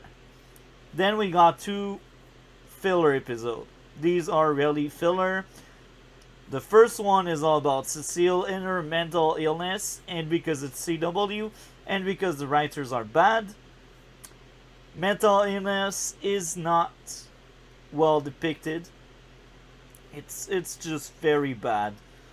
The writing was really bad.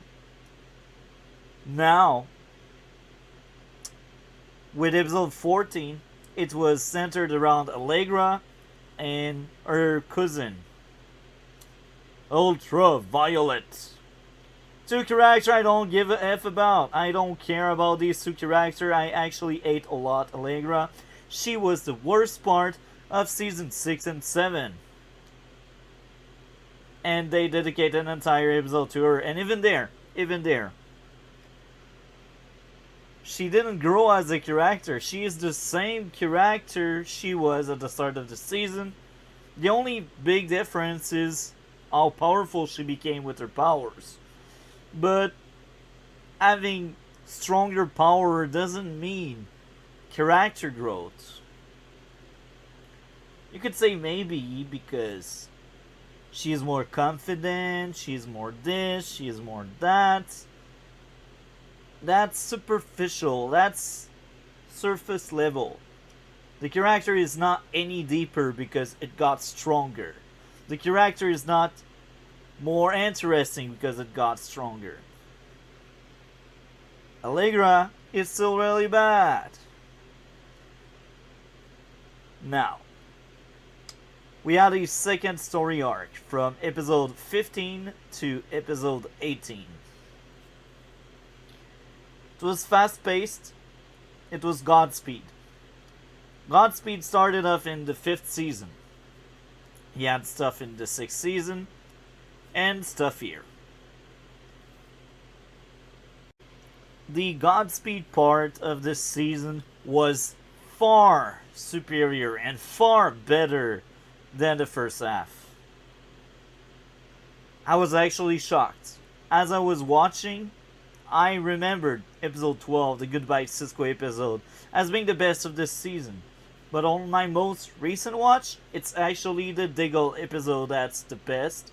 I had less issues with that one, and Diggle was great. I still had a few issues. I won't lie. The writing of the dialogue, it's bleeding all over that season. That's this season's biggest flaw. In the same episode, Barry says, I cannot go in the future because I risk creating another flashpoint. But after a chat with Dago, he changed his mind and he goes to the future. But hey, there's more. Godspeed stops him from getting to the future. But somewhat his kids are able to go in the past, creating another flashpoint. Time travel, I ate the guts out of this. Stop doing it. The only season that did it somewhat right was the first one.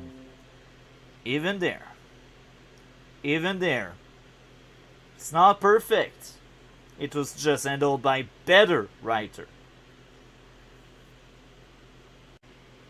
Now, Allegra, I still don't give a crap about her. Kristen Kramer had a subplot I didn't give a crap about. And her subplot was only for her to share screen time with Joe. She's not more likable, she's not a better character after the episode she had, after the story arc she had. I still hate this character. Kristen Kramer is a cliche, it's a trope, she's a poorly written character, and I feel like there's no room for her to grow anywhere in season 7, and the writers are not good enough to make her change into something likable, something we could relate to. She's a trope.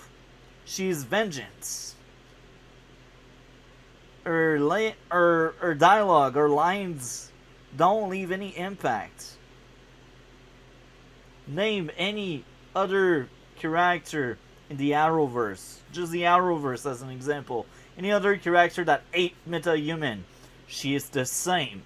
She will go for it. All in. She's not a good character. Chill Blaine.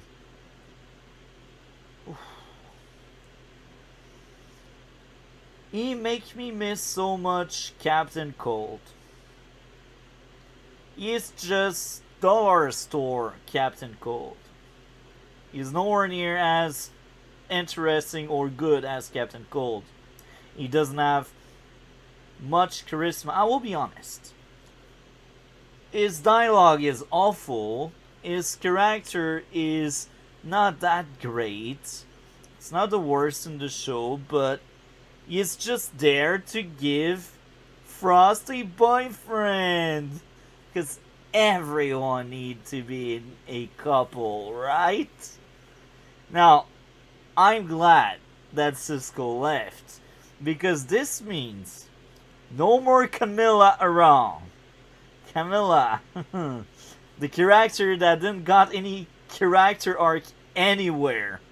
She was just a love interest to have people bouncing back on. I'm glad she's gone. That feels good. Bart and Nora. Important characters for the Godspeed aspect of this season. Bart is interesting, he had charisma. He is a good character. Nora is much better than what we had in season 5. This time around, I could relate a lot more. This time around, she was interesting. She was a good character. You see, you just need better writer. Season 7 overall was better than 5. But 5 was kinda low. Like, really low. As I am speaking about this season got worse. Much worse.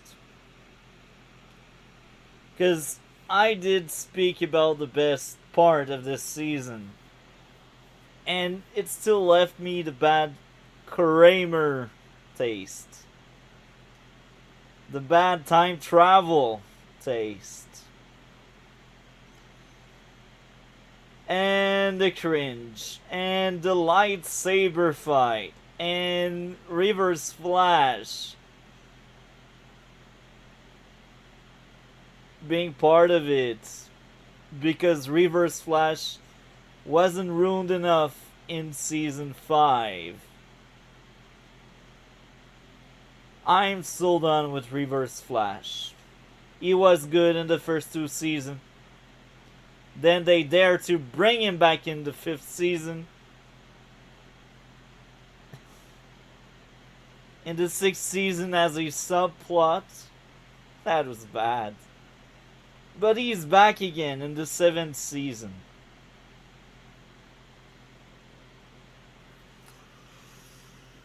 I know I will get a lot of heat because people like Reverse Flash. He is the Flash archenemy. He is the biggest villain Flash can encounter in the comics. But here's the thing. It doesn't matter if you can be the best if you're endowed by a bad writer. If you're overused, like this Reverse Flash is, you turn bad.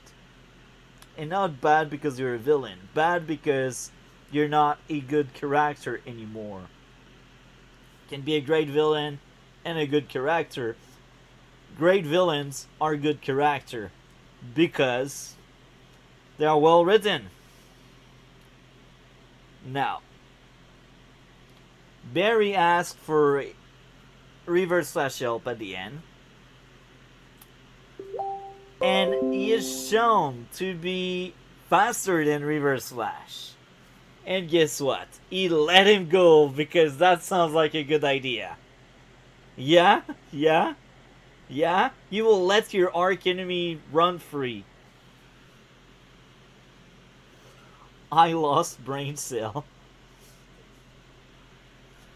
This was the best part of the season. Look, I feel like I repeat myself a lot. Pick individual episode, they are fine. They're actually really entertaining. This season is entertaining, but it's not a good season. It's a really bad season. Even if your episodes are entertaining, it doesn't mean you are telling a good story and you have good character. Half of the cast is unlikable and annoying. The other half is actually good, but since most of the other half are the older character, they get less screen time because they cost more money.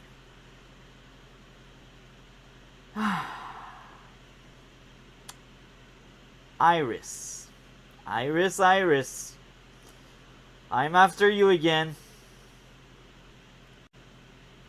Your worst season was season 5. Right after that, it's season 7. She's not needed. She's not needed. As simple as that. She's there to fill screen time.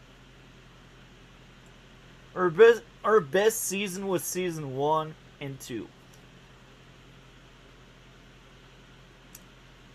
All she's reduced to in the 7th season is Barry's girlfriend, or actually wife. And the mother of the forces. Speaking of the forces, this storyline broke my mind. It broke my brain. That was bad. We all know it. That was bad. If you didn't know it was bad, you have no taste. Or you just like cringe and dialogue that make you lose brain cell. Now I see why some people gave up on the show at that point. Look, I know a lot of you gave up on the show much earlier, like season 3, like season 4, and some of you dropped after one season because it's CW. I cannot blame you. But I know a lot of the OG, a lot of the people that really wanted to like the show, the last season they really watched was season 6. And we are a very small number that made it through, that dared to watch the 7th and the 8th season. I cannot wait to cover viewership for the entire show and see how low it has become over the years. And it's normal, show lose viewership as seasons are moving on and as shows are getting older and older. But I expect a huge drop from the first season to the 8th season now. As I am recording this, 8 seasons are out, and the 9th season is coming in a month and a few weeks. The 4th storyline is really awful. Speed Force Nora, the villain, is terrible. It's the worst villain the show ever had. It's among the worst villain you can think of in TV. Yeah. Something else, Kramer really damaged a lot the first 11 episodes or so with her entire battle against Frost and wanting to put Frost behind the bar. And they really need you to tell you through the character that Kramer likes Barry. Kramer likes Joe.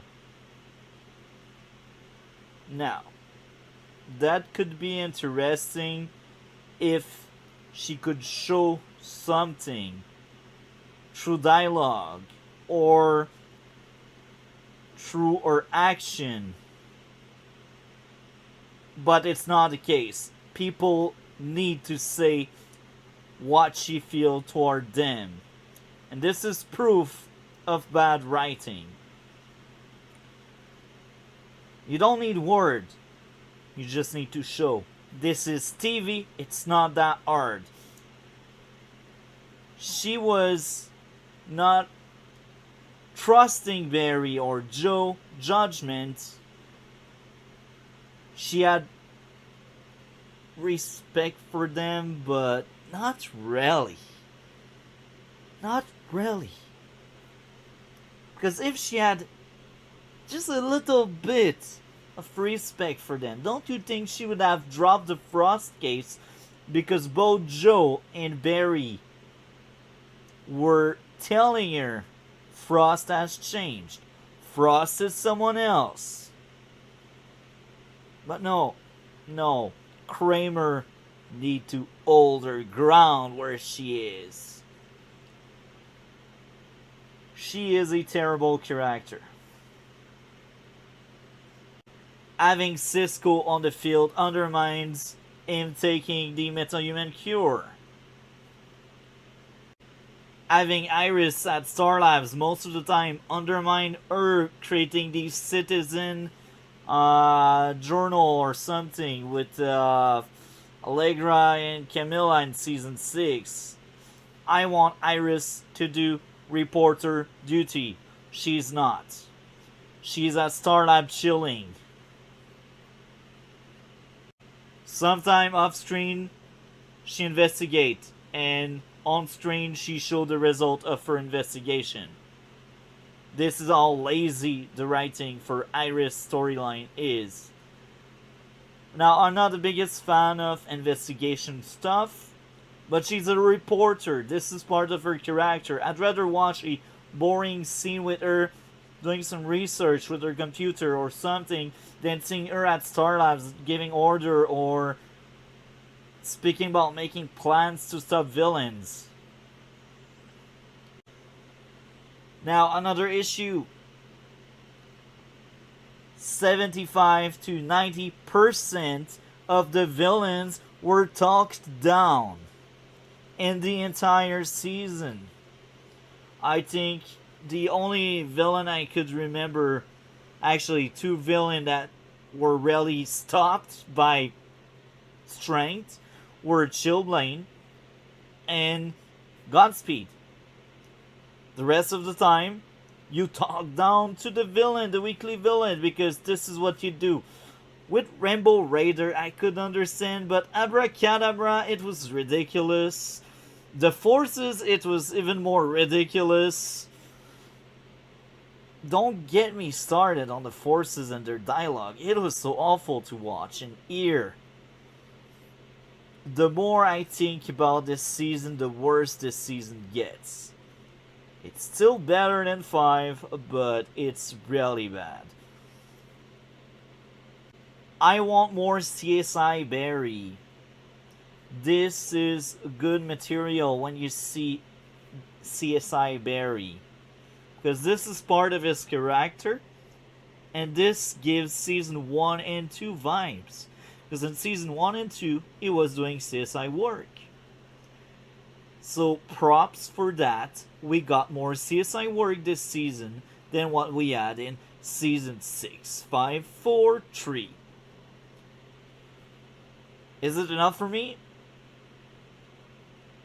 Actually, yes. If you add more, I'm fine with it.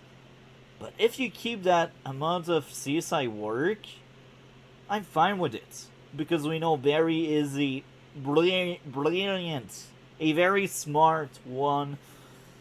That's our Barry. Overall, the 7th season deserves a 5.5 out of 10.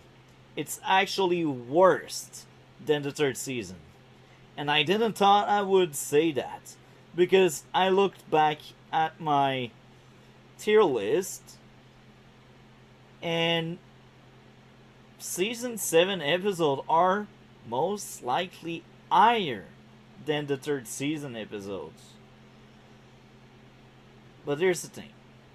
The 3rd season was consistent. The issues I had didn't bother me as much. And when I think back to season 3, I don't really have PTSD about dialogue. I don't have PTSD about hating half of the cast. When I remember season 3, I remember Alchemy. I remember Julian. I remember Killer Frost. I remember Vibe. I remember Gypsy. I remember a lot of good things.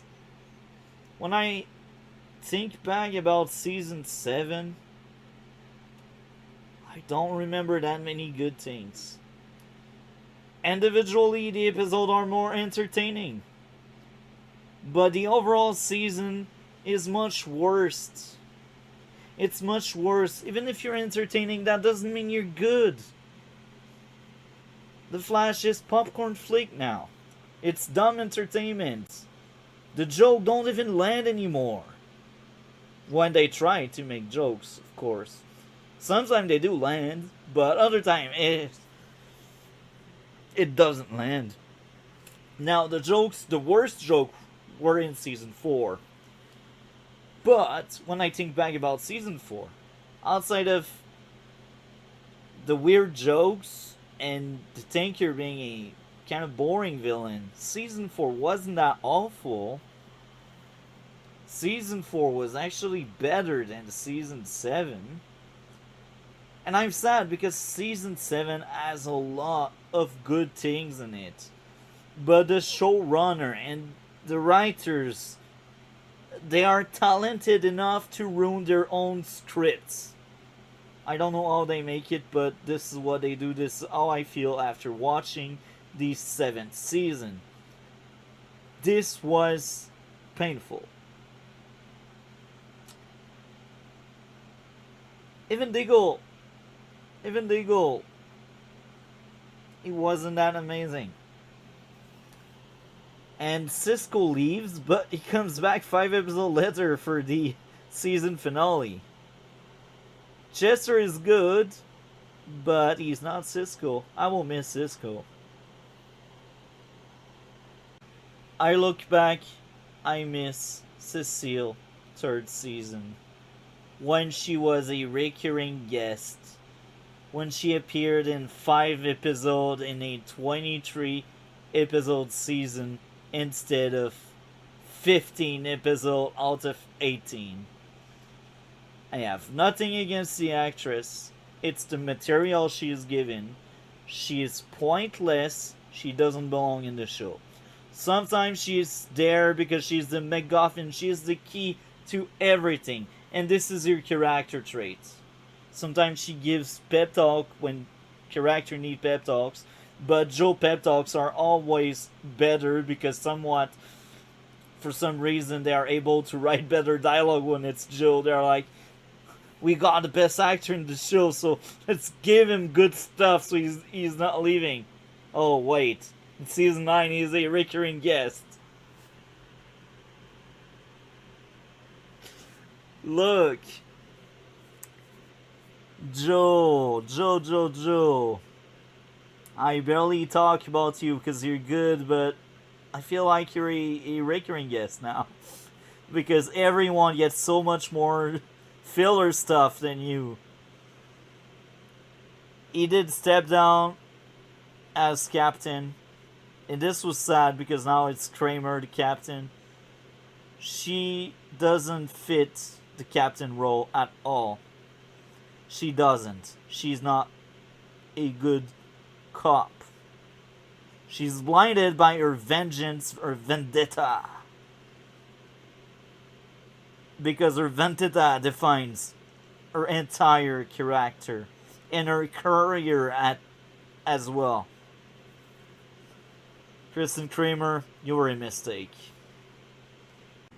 Closing thoughts on the 7th season.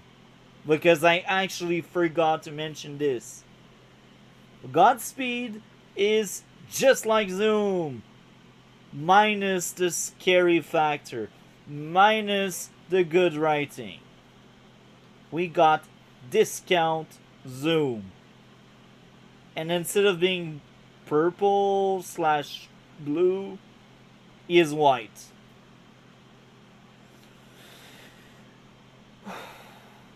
Remember when Zoom wanted Barry's speed to fix himself because he had that illness that was breaking his bones?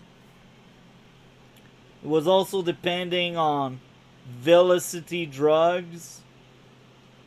Well, now with Godspeed, we have a very similar case. He has artificial energy and he's using artificial speed force or something. And he wants Barry to have natural energy or something. And this is funny because I remember seeing a video somewhere. I can't remember which content creator made that one. If I could remember, I would leave the link in the description below. But the content creator basically said, if Godspeed doesn't use the natural speed force, how can he stop Barry from time traveling by being on the way of time travel into the speed force? How? What's the point of having Barry giving him his speed if he can still access the pathway of the Speed Force? I'm bad at explaining, but basically I will try to explain again. What's the point of having natural and artificial if both artificial and natural are able to access time travel tunnel through the Speed Force? Because this is what was going on. When Barry wanted to travel in the future, Godspeed stopped him. So what was the point for Godspeed to go after Barry and his kids to get natural speed if he can access the Speed Force anyway? And they were feeding on Nora. How can you feed on Nora if you're not connected naturally? The writer, they don't waste time on explaining because either they are not smart enough to explain or they don't know the difference between natural and artificial. These are your writers, Season 7. Now, let's hope Season 8 is better on my second watch. So, first, this one is a 8 out of 10. The next one is a 10, surprising. Next one is a 1 out of 10. And the next one is a 6 out of 10.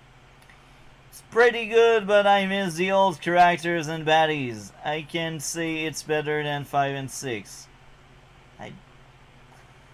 Better than 5, yes. Better than 6, not really. See, the concept is good, but the cast changes, and some lag scene make me sad about the series. The first 5 seasons are so good I like to watch this season, but why did you give a 10 to that one? Okay. Don't waste your time watching it. All good about it was the last fight against Dawn. With Dawn, you mean? Dawn kinda helped Barry at the end because apparently Barry wasn't good enough to beat Godspeed alone. Whatever. Actually liked the idea of Barry and his connection to the natural forces. A shame to say goodbye to Cisco, who is probably the best character in the entire show. I understand where you are coming from. I cannot say otherwise. Well, season 5 was kind of dirty for Cisco. I think that was a terrible Cisco season. But season 6 was good.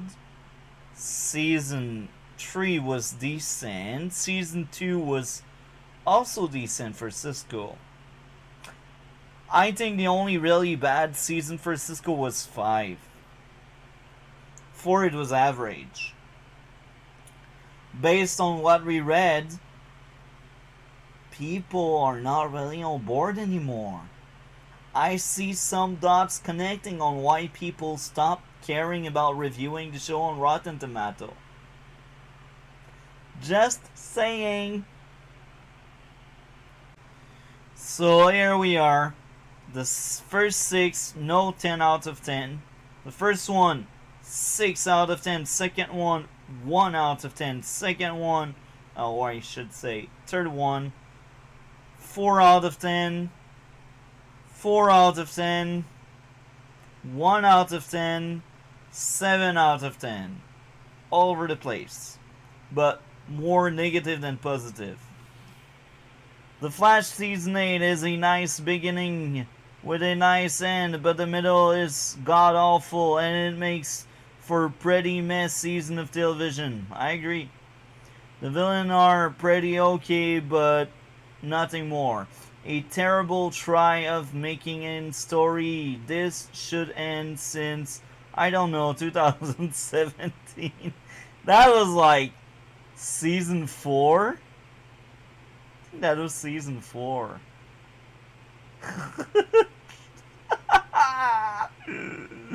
Roasted. Most of the season is great, perfect, kind of. But I am gonna say something that some may know. It's a school saying, but I will change it. Takes one guy to fuck it up. Eric Wallace. That's it. Tolerable, but they keep reusing the El Barton storyline. If you need to bring back a character this many times to keep the show good, it is time to end the show. Ooh. Once the arrowverse ends, we might get something good. Then we get some Spanish. So, Paid Piper, 1.22 million, followed by Success is Assured, 1.08 million. New lows for The Flash. Next season will probably be the season where it goes under a million. I was damn right. People tapped out of the TV show right here, right now. 1 million with the season premiere, followed by 0.99 with the second episode in that season. The Flash, Season 8, Episode 1, Armageddon, Part 1. That was a good episode overall, but it's not without its flaws. Eric Wallace, the showrunner, is still in charge for a third season now. Let's be honest here. The writing of the dialogue was painful at moments. I rolled my eyes when I've seen the Royal Flush gang speaking with card and types. That was... Oh. I lost brain cell. I also lost brain cell each time they said, "Oh, you level up! Oh, you level up! Oh, you level up!" I just wished the writing of the dialogue would have leveled up as well. It's not the case there. No. Overall, it was very entertaining. It felt like a season 1 episode mashed up with a season 7 episode. What I mean by there is, we got a good villain. It's centered around Barry. Not Allegra, not Cecile. Barry. Iris also got her share of storyline. Allegra as well. But it's centered around Barry. It's a return to form.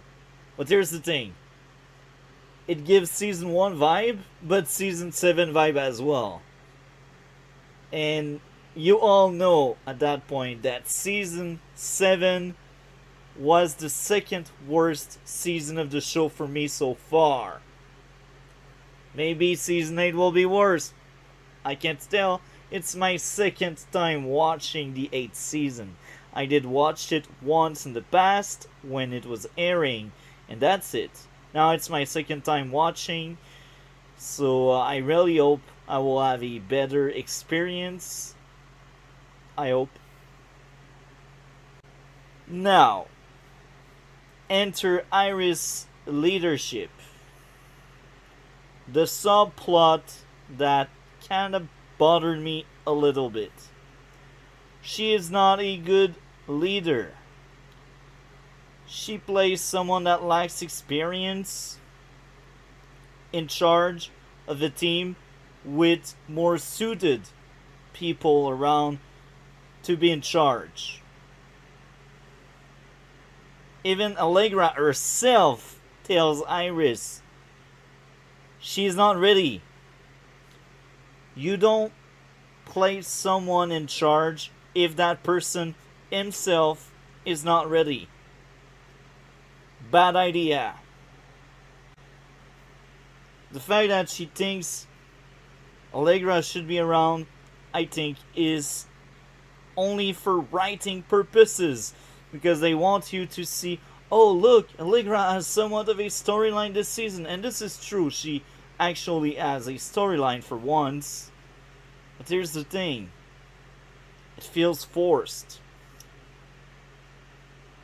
And in both team meeting we had, where she was in charge, we've seen she wasn't really in charge, and she didn't earn the respect of people around her. And for good reason. For good reason. She's too young, she's not experienced enough, but yet Iris still placed her in charge. That's life. Even in real life, that kind of stuff happens.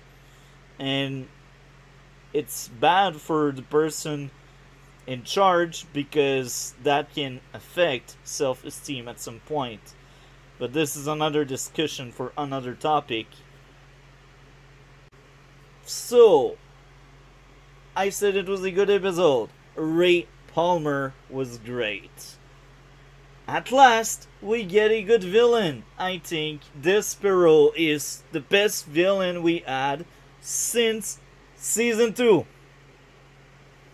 Yes, since Season 2. So, it's weird. It's really weird, because the dialogue is still really bad, really painful. But yet, we got a good villain. For once. For once. Barry is the best version of himself on the field as the Flash, and this is great. Now we will have a teaser for a future subplot. Caitlin back to dating, because love is so important for Eric Wallace. Everything must be about love. Frost is broken because Chilblain betrayed her.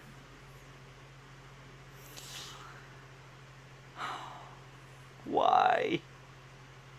Why? Your character do not need a relationship to work and make sense. They don't need that crap. Iris as a character was ruined by her relationship with Barry. The best season for Iris were the season she wasn't with Barry. Season 1, Season 2. Season 3, she became the damsel in distress. The goal for Barry, because Barry doesn't want to lose the love of his life. And Iris had a somewhat okay storyline, accepting her fate, coping with stress, coping with maybe life will be shorter for you. That was somewhat fine as a storyline, but then enter Season 4. Iris is leader of Team Flash because she is the Flash girlfriend or wife, or call it the way you want. Oh my. Season 5. Most of her screen time wasn't reporter stuff. No. It was Barry, Nora triangle. Because she is the mother of Barry's daughter. Because Barry and Iris are married. Do you know where I'm getting at here? In Season 6, the best material Iris got was when it wasn't about the Mirrorverse, when she was doing her reporter stuff. But it didn't last long because we need to kidnap Iris so Barry can love a fake Iris. Season 7, well, it's the same Iris as Season 5. However, in Season 7, she wasn't as bad or annoying or obnoxious. She was fine, I guess, but she didn't add any story to serve her character. Now this season, that has somewhat of a good start. She feels like a reporter. She is a bad leader. she doesn't know how to handle a huge corporation like that. But hey, she got material. For once, Iris has a good storyline. She's in charge of the citizen. She does reporter stuff. So for once, she has a storyline without Barry. Thanks to that. Now, I put a lot of emphasis here. The last 10 freaking minutes of season 7 were all about Iris and Barry and the renewal of their wish or something, vow, or just them reminding the audience, look, they are husband and wife. This is all bad. Eric Wallace make everything about love. Now we are in season 8, and I'm looking forward to see more. I remembered the rest of the season, but now with a more critical lens, I don't know how I will feel about this season. So far, I'm rolling my eyes a lot with the dialogue. The dialogue is, it's terrible dialogue. I feel like kids are writing this show, and their target audience is no more young adults like season 1 and 2, but kids or teenager, because it's too hard to make a show for young adults. I was about to move on into watching the second episode, and then I almost forgot to mention that Barry is doing CSI work again. I like that. Thank you very much. I will also go further with this because we are in the Central City Police Department territory there. Kristen Kramer is actually likable. I don't know what happened. I just don't. Suddenly, she smiled. Suddenly, she looked like a human being. She acts like a human being.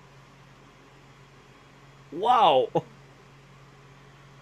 It's impressive how you come from most hated character to actually likable. I want to see more of Kristen Kramer. This Kristen Kramer I got this episode had charisma. She was better written by the writers. And it's shocking because these writers, I know how low they can go. I've seen season 7 after all.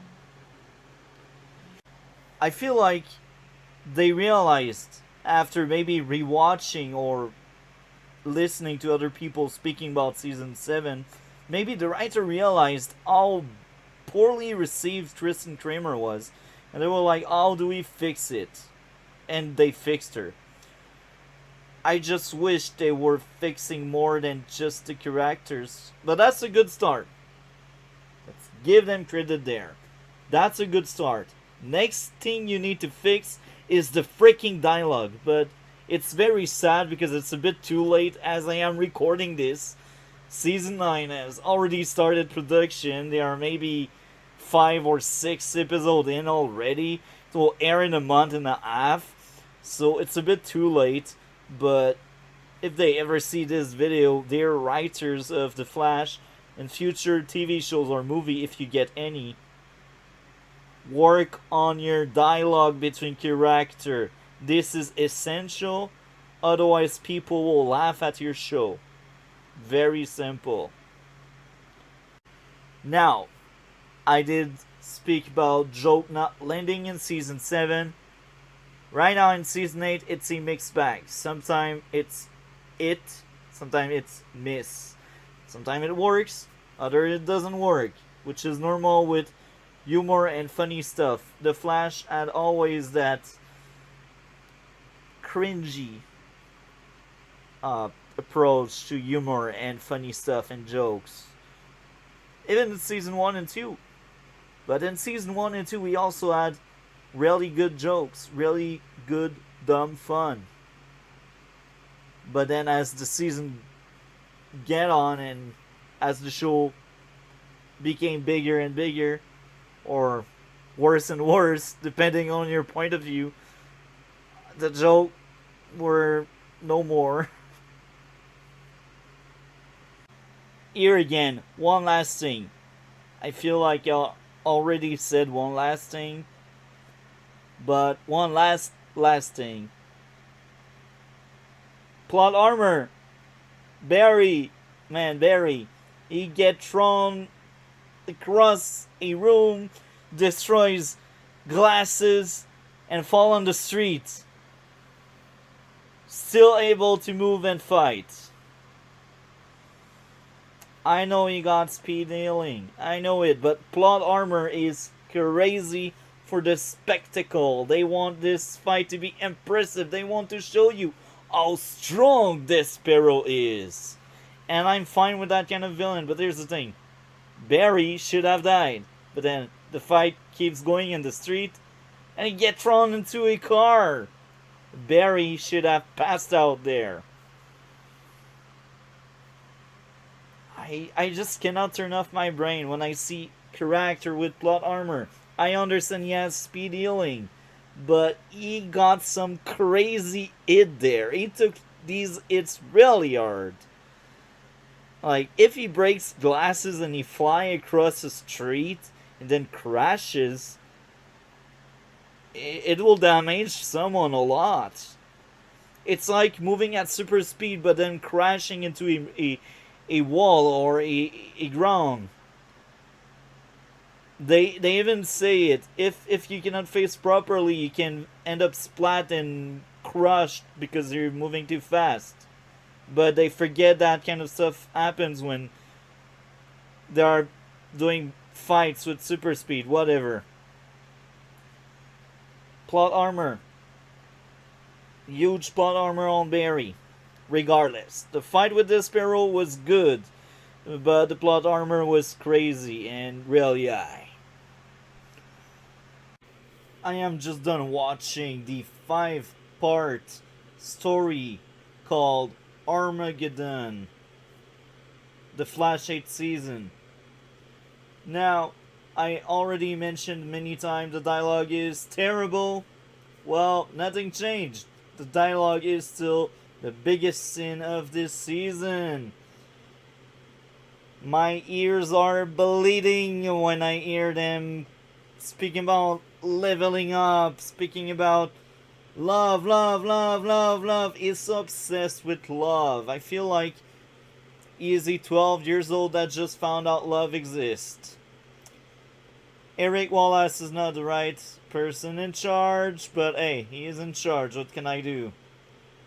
Now every single character needs a boyfriend, a girlfriend. So let's mash up Chester and Allegra together, even if both actors do not have chemistry, even if both characters do not make sense together. Let's smash them together because relationship must drive the story around, right? That was very painful. That 4th part in the future, that was the worst part out of the 5. And that gave me season 7 and season 5 vibes. Now, outside of that, the overall event was fine. It was entertaining. The villain was actually good. The first good villain since season 1 and 2. Despero was actually a good villain. Take some notes, writers. And you know what made him so good? He wasn't overused. He was there for 5 episodes and 5 episodes, that's it. So they didn't add time to ruin that character. No, they didn't add time. 5 episodes is the story arc done, over, move on. I just hope he won't be brought back in the 9th season. Because I'm sure they will mess this one up if he's brought back. Just like Zoom. People are excited, maybe Zoom, I'm not. Now, episode 5 still has a few issues here and there. Reverse Flash was about to erase himself from existence. We got the newbies that are saying, oh yeah, we need to save him. And we got Joe that also wants to save Elbard. But Joe felt off character. If he really thought everyone deserves to be saved, if he really thought that, why in the second season, the first time he met Eri, he tried to kill freaking Eri? Tell me, what happened to you, Joe, over the years? You became worse. That scene felt off. Everyone saying Elbard should die was right. Even if it's not heroic, it's the right thing to do. Look at what Reverse Flash just did. Reverse Flash rewrote or remade or changed this story, and look at all of the chaos he brought. Is it really a good idea to let him be around? No, it's not. He is a villain, and he told Barry himself he will never change because he enjoys doing what he is doing. Now, I do enjoy what they kind of tried to do, giving more depth to the character, telling the backstory, but he is still Reverse Flash. Granted, this Reverse Flash felt better than the 5th season one, because in season 5 he felt inconsistent. I didn't really speak about that on my season overview, but I feel like they didn't really know what to do with Reverse Flash until the end. Because at some point, you do see him caring for Nora. So maybe he was actually not that evil. But hey, it's Reverse Flash. He has his agenda. Mia Queen. Good cameo. She was actually better in this episode than most of her episode in Arrow. Even there, I'm not the biggest fan of Mia. I just feel like she is a wannabe Oliver, but gender swapped. She is not that great. She's not bad either, because Oliver was, and it's not my favorite character. But here's the thing, Mia is just a carbon copy. That's the thing. If you make a carbon copy, I am not really a big fan, because you just gender swap your character. You didn't craft the character well. And Mia backstory doesn't justify why she's that extreme and she's that dangerous. Oliver backstory does explain it. So Mia is another topic for another day. Black Lightning in the 3rd episode was actually really good. He felt like what he was in his own TV show. I enjoyed his TV show. I've seen the entire show twice. I've seen the first 3 seasons actually 3 times. It's only the last season I've only seen twice. I will cover this show later on the channel. But Black Lightning was amazing. He did brought a good thing to the show. So far, the 3rd episode was the best one we had this season. It's because of him. The actor playing the role was perfect for the role. The character was well written, just like in the show.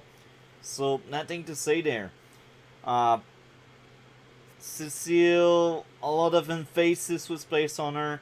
I could understand because she is a empath or something. She has brain power, and the villain was brain power as well. So I guess I will give it a pass here. I still really don't like the dialogue. It feels like season 7 dialogue and season 5 dialogue mixed up with storyline from the first 2 seasons. So that season is all over the place so far. But At least it's entertaining. I'm not bored. I'm looking forward to see more. Um, they should have let Reverse Flash die. That was the only option that was viable. Um, Now in the future we see Frost and Chillblaine again. Chillblaine. I don't really hate that character anymore. He's not as awful as season 7, but he's not that great either. I don't care. He's just discount Captain Cold. He's just a bad version of Captain Cold.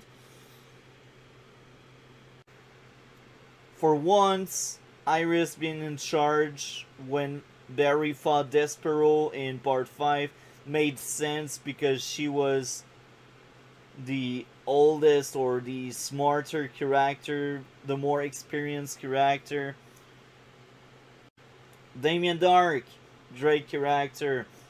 I was glad he had a small cameo, but it left an impact and it felt like Damien Dark. He was funny, he was a villain, he felt like Damien Dark. And this is funny how this version of Damien Dark was a mix of Legends of Tomorrow and Arrow, but he is much better than in both shows. It was good. So they do know how to make good character. The question is why your original characters like Allegra are so awful. Why can't you craft your character as well as established character from other shows? Maybe it's because other character from established other shows are written by smarter people. I don't know. The event overall was good. I enjoyed it a lot, much more than I expected, because I am more critical. It's the second time I am seeing this. The first time I wasn't as critical. I enjoyed it a lot, but I wasn't as critical. Here, I'm critical. Dialogue awful. Chemistry not there with Allegra and Chester, but they still force it down our throats. Some of the characters are annoying as hell. Like in the future, Alex was really bad. But hey, she is from Supergirl TV show, so I'm not surprised. The Supergirl TV show wasn't really good. It only had 2 good seasons. The 3rd season and the 4th season. The first 2 seasons were unwatchable. Season 5 and 6 are mediocre at the best. It's so sad. It's so sad. Anyway, let's move on with the video. The Flash, Season 8, Episode 6. This was actually a somewhat decent filler episode. I say filler because it's only a backdoor pilot for a Excess and Impulse TV show that will probably never happen. But this is fine because the episode wasn't that great. It wasn't bad, it wasn't good, it was in between. Now let's start off by saying the way Joe acts in the past is weird. We never have seen him like that. He also had cold blood. He was also always with his head on his shoulders. He knew what he was doing. Someone point a gun at him, he shoots. But not in this episode apparently, because they want the plot to happen and they want him to look like a goof. And for some reason when he come closer to the guy that pointed a firearm to him, he's holding his gun with one hand. I don't know if they were thinking it was funny to portray Joe on a clumsy way, but it was painful to see its character assassination for the sake of jokes. And these jokes don't really land. I will go further with this. In season 1, Cecile and Joe were not like that. Cecile was a side character from side character. I'm pretty sure in season 1 they were not even thinking about making Cecile and Joe a couple. It became a thing in the 3rd season, 2 seasons later. So tell me, Eric Wallace, why are you so obsessed with everyone being in relationship like that? Why? The dialogue again sometimes is really bad. Joke don't really land. The cringe gang is back. I call them the cringe gang because they speak with cards and they are cringe. They are really bad villains. They try some puns when they speak. These puns, they are pathetic to watch and hear. They go back in the past, and the whole premise of that episode, they make things worse and worse and worse. I also feel like Jay Garrick as a character was assassinated as well. Remember in the 3rd season, we had Flashpoint? Jay Garrick explained why it's wrong to time travel to Barry, so Barry can learn.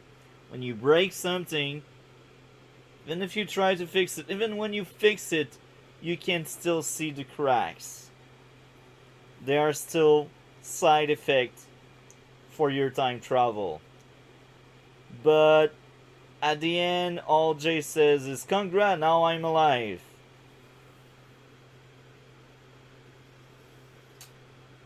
Oh my. I'm wondering, they say they are interns, but they are just believed to be interns. It's not suspect. Nobody suspect them. Nothing. They are just interns. Where is the captain in all of that? He should be the one that knows if they are interns or not.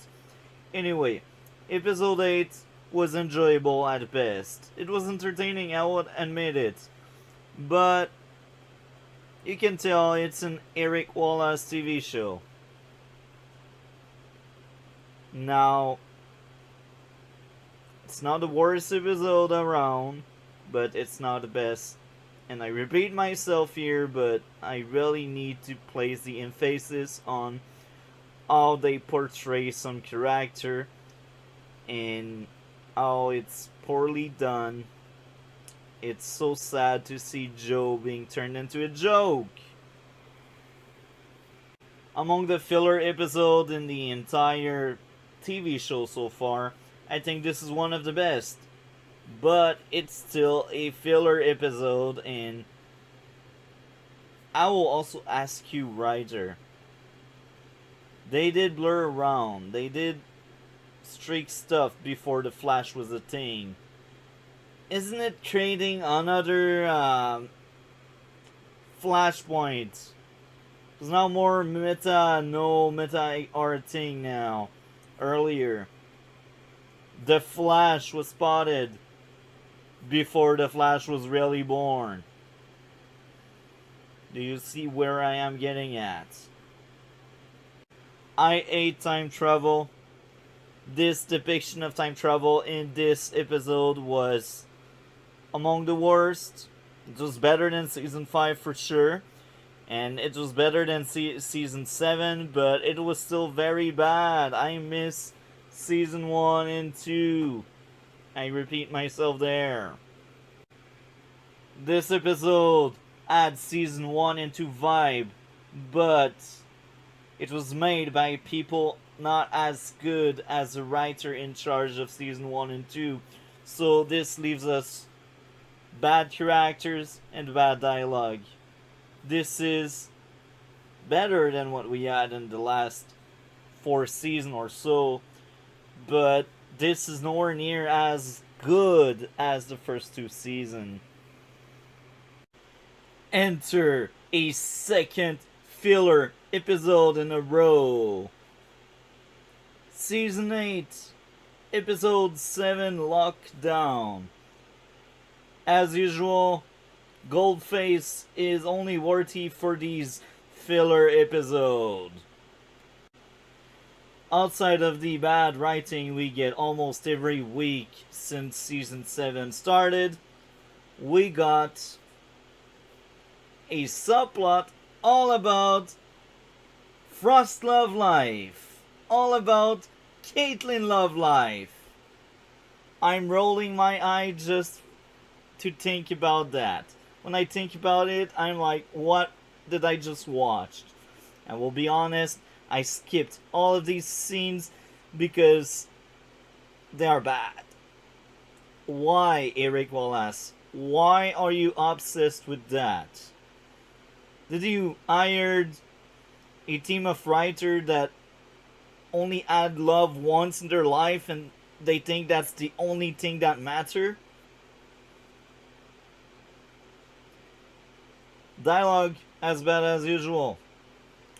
It's also very convenient that at some point they were about to leave Kramer and Barry, but then the villain shows up and throw gas all over the precinct and everyone is stunned and sleep. I will go further with plot convenience. We got another plot convenience later on. Barry is trying to escape and suddenly he gets a phone call from Amulet Black. Another really bad character. What was that episode? I'm asking for real. They also want you to care about Chester and Allegra relationship. Here again, both actors do not have chemistry. Here again, both characters don't fit. They don't like fizzle together well. He is a nerd, and she is whatever the plot wants her to be. He is a nerd, she is an ex-criminal that has self-esteem issues. This season is really hard to watch past Armageddon, and even Armageddon wasn't perfect, but episode 6 was bad. Episode 7 was bad. Episode 7 was just a tidbit better, but here's the thing. I skipped all of the Frost and Caitlin stuff because I don't care about their love life. It's irrelevant. It's filler. Take it out of the episode gets better. I just don't understand. Now, Kramer this week was actually a really good character. So they were competent, these writers. They actually fixed the worst character season 7 had. I'm glad about that, but that's not enough when we got an entire subplot that get on my nerve under my skin. Wells is missing, Cisco is missing. We barely had Cecile this week, which is actually really good. And we got more of the time sickness Iris has. More cringe with the catchphrase level up, because they need to remind you Barry is better than ever. I'm fine with that, but I'm tired to hear freaking level up each time they can fit into the dialogue. It's just like the catchphrase, run Barry, run. Sometimes they flip it for another character. That bothers me as much. But we didn't add that every week, I think. Or maybe it didn't bother me as much as level up. I don't know which one is true. Regardless, this episode was entertaining, but it wasn't a good episode. It was better than most season 6 had in the back half, but it's nowhere near as good as the first half of the sixth season. This is a rough start for the eighth season. We got two filler episodes in a row right after a kind of good 5 episode story arc. And I can't remember if episode 8 is the start of the depth something or if it's another filler. Anyway, um, I will give that to this episode. Goldface could have been worse, like what he was in season 5, season 6, with Love is a Battlefield. Oh my. Who chose that title for an episode? For real?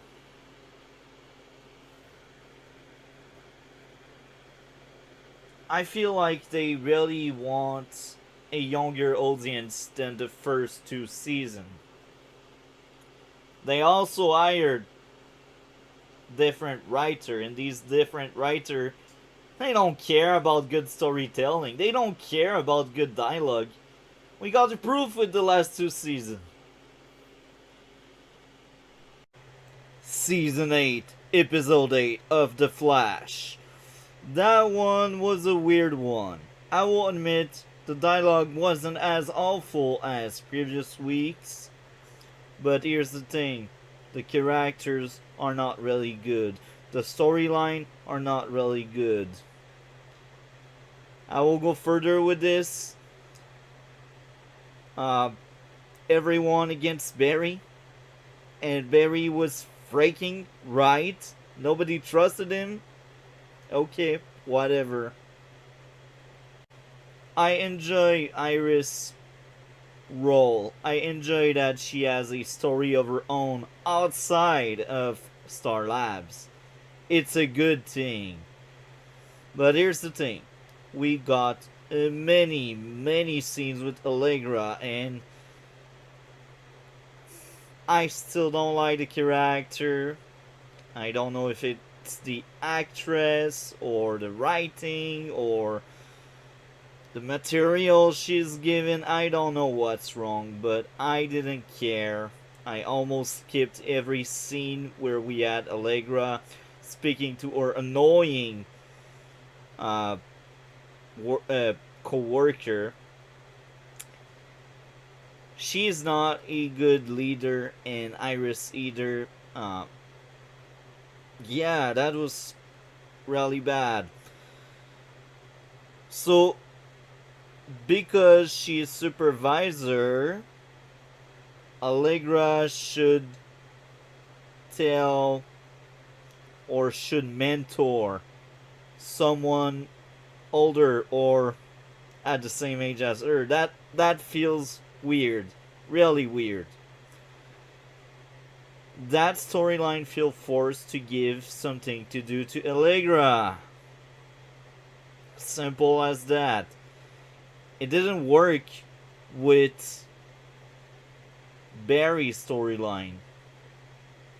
Now, I am glad it's not really connected, but I don't care about Allegra. She is a supporting character I don't like, and it's not giving her a boss role that will make me like her more. I don't know, recast or find competent writer to give her something good.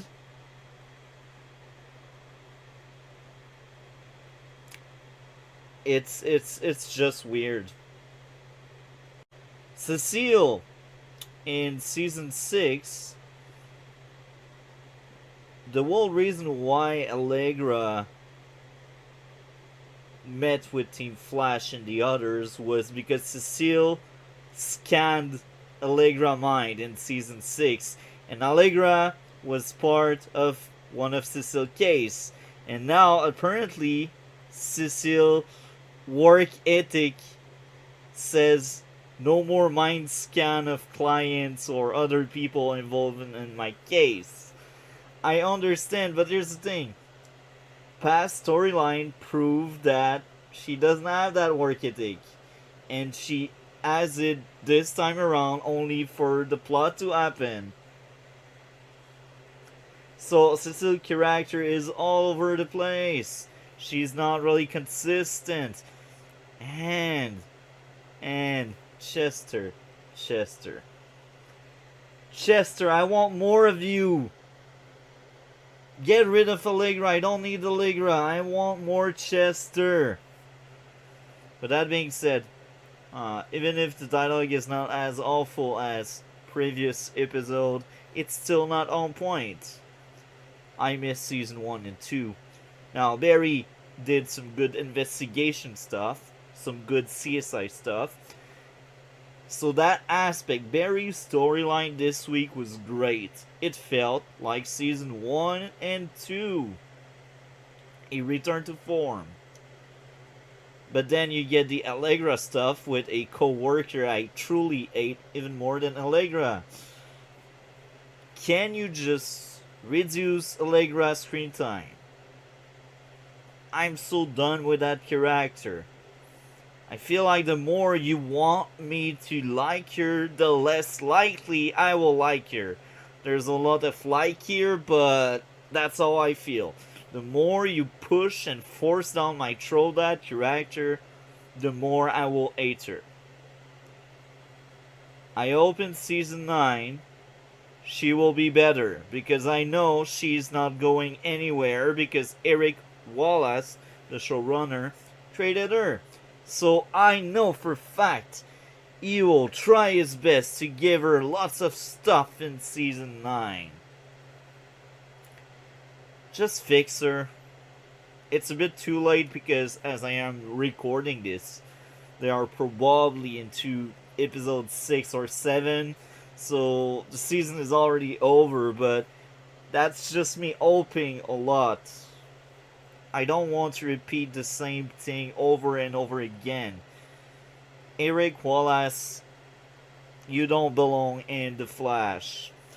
You give the focus on the wrong character. Chester is likable, he barely gets stuff.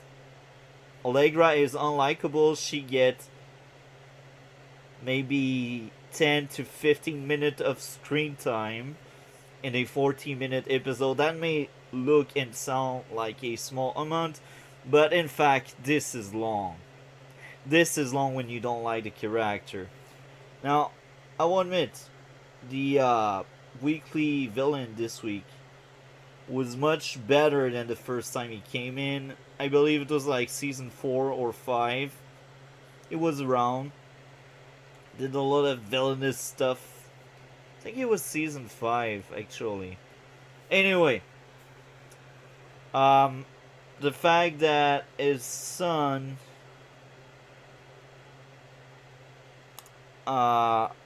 is now under his care despite him being unstable doesn't really make sense. I studied for 2 years in special care counseling. Any social worker that know that father, that weekly villain, I can't remember his name.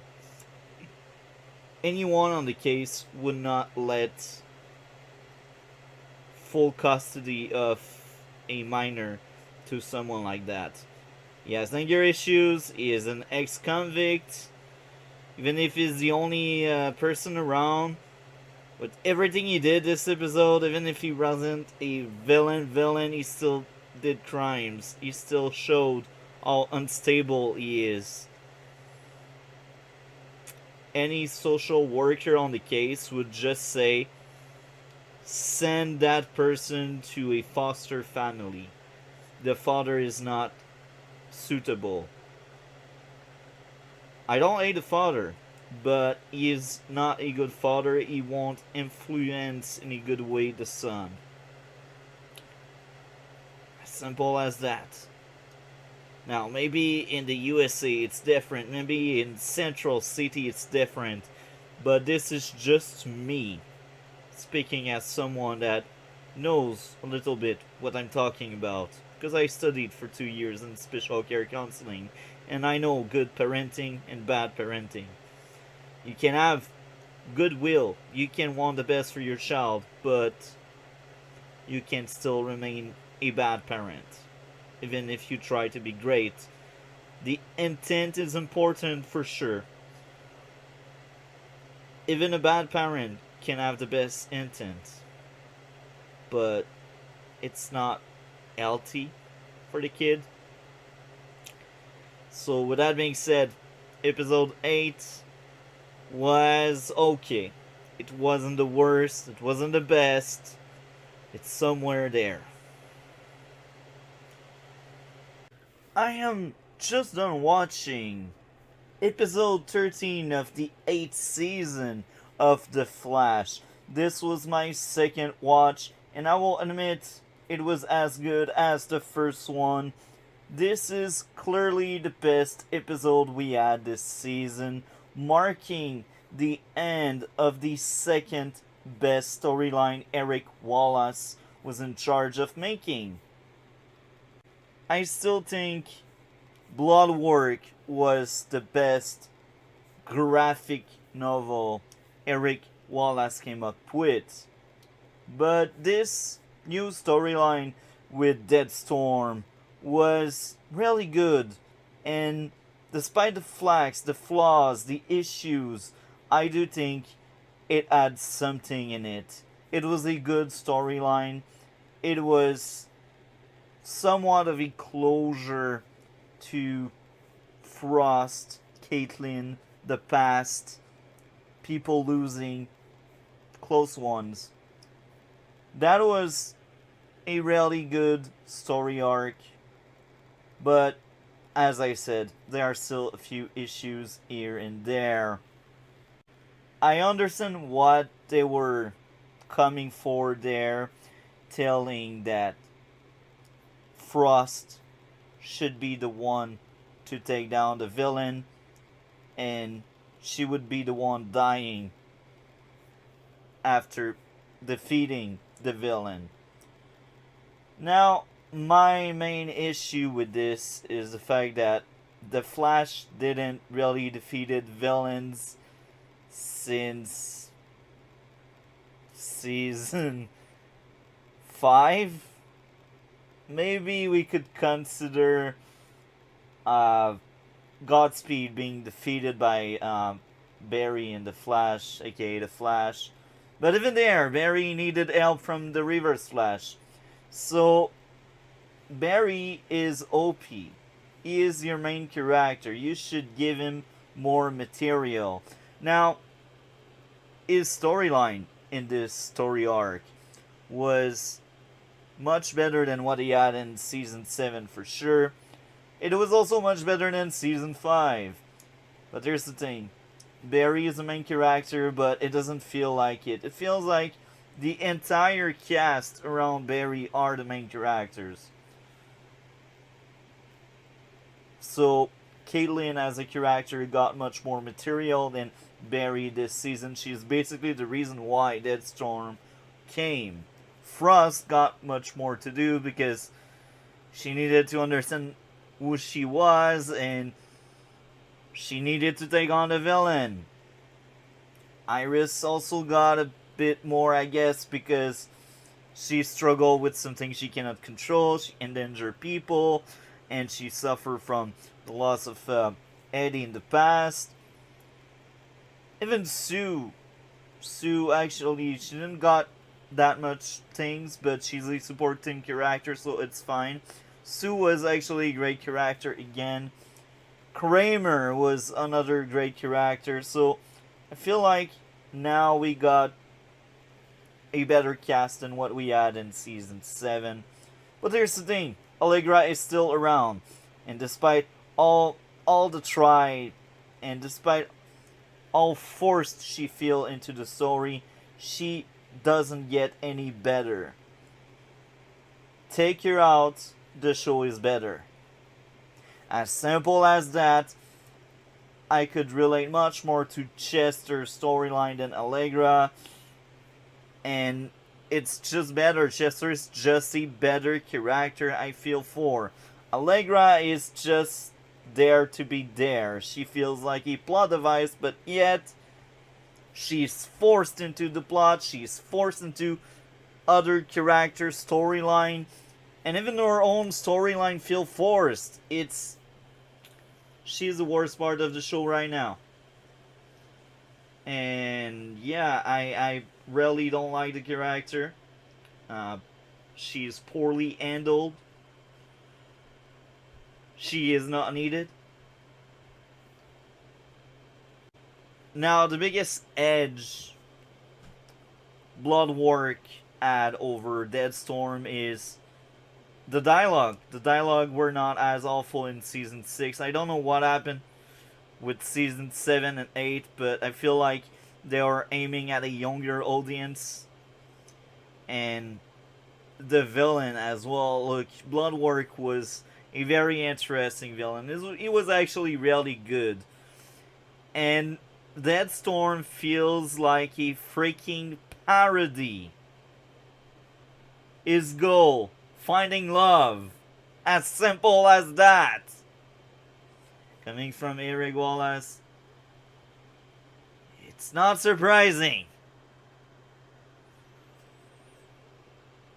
Now, I was very entertained, but the main villain was godly, awful, awful. I miss so much Bloodwork.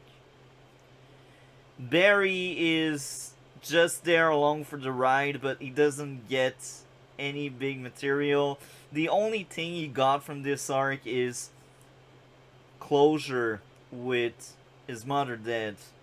And it's hinted that he didn't got full closure on other people dying in his life, which is weird because now he's been into that journey for 8 years. So I'm glad now it's clear that he has some kind of closure with his mother dying, but I just wished it was over everyone death. Maybe he is, and the writer are just bad at showing that on screen and telling that story. But outside of that, Barry didn't do much during this story arc. Didn't do much. It's sad because that's my main character. Season 1 and 2. Even 3, even if I didn't like 3, it was about Barry. Season 4, it was about the supporting cast. A bit of Barry as well. Season 5, Barry was just a father. He wasn't a character, he wasn't needed. Season 6, Barry had great material with the first half, but then the second half came and it was bad. Season 7, Barry wasn't that good. Season 8, Armageddon was really good for Barry, but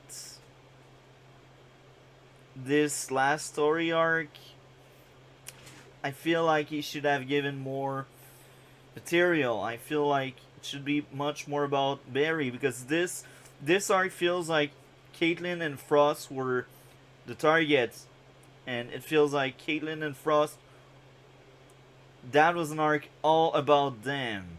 And I'm fine because I like Caitlin and Frost. But give more to my boy Barry. I want more of Barry. I didn't mind it because it was Caitlin and Frost. As I said, these are two really good characters. Well, wait until the next story arc where Caitlin turned really bad. But to this point in the show, Caitlin and Frost are really good characters, and I'm fine with their storyline. Iris does report her stuff, which is good. More of this. Overall, I think this was a good storyline. Despite the flaws, it was very entertaining. And the ending was very emotional with Frost dying. It left the same kind of impact as the first time. The first time I was actually shocked because the Flash doesn't tend to kill that many characters. Like, they killed Barry father, But then there was a double ganger. They killed Eddie. They actually killed a few characters here and there, but most of the time, these character dying, they don't really stick, or they keep the actor to play other role, which is fine.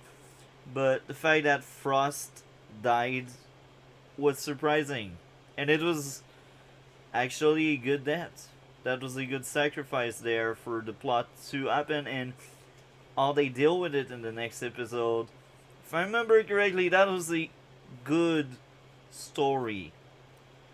Uh, with that being said, um, maybe I'm wrong. Maybe the next episode is not as good as what I remembered. But episode 13 was clearly the best the season had to offer so far. It's still not as good as the first half of season 6, but it's a step in the right direction. I really liked the first half of season 6. As I said in the first part of this video, this felt like a return to form. Season 6 back half was really bad, but the first half was good enough for me to always look it back as something that made sense.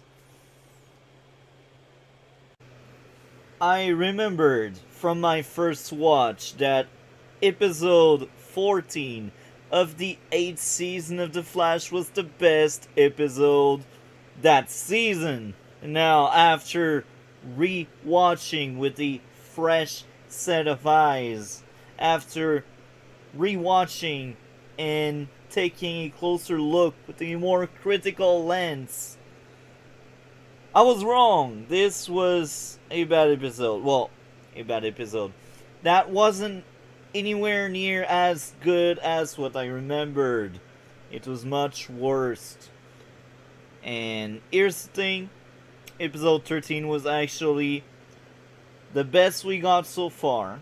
So because of that, it will probably remain the best this season had to offer. And here's the thing. Allegra Chester, this is eye-rolling. Their whole argument about freaking condiment, ketchup, mustard, hummus, I don't care. Allegra and Chester sounded like two children having a fight over food. And that was literally what was going on. What am I watching? Them alone ruined most of the episode.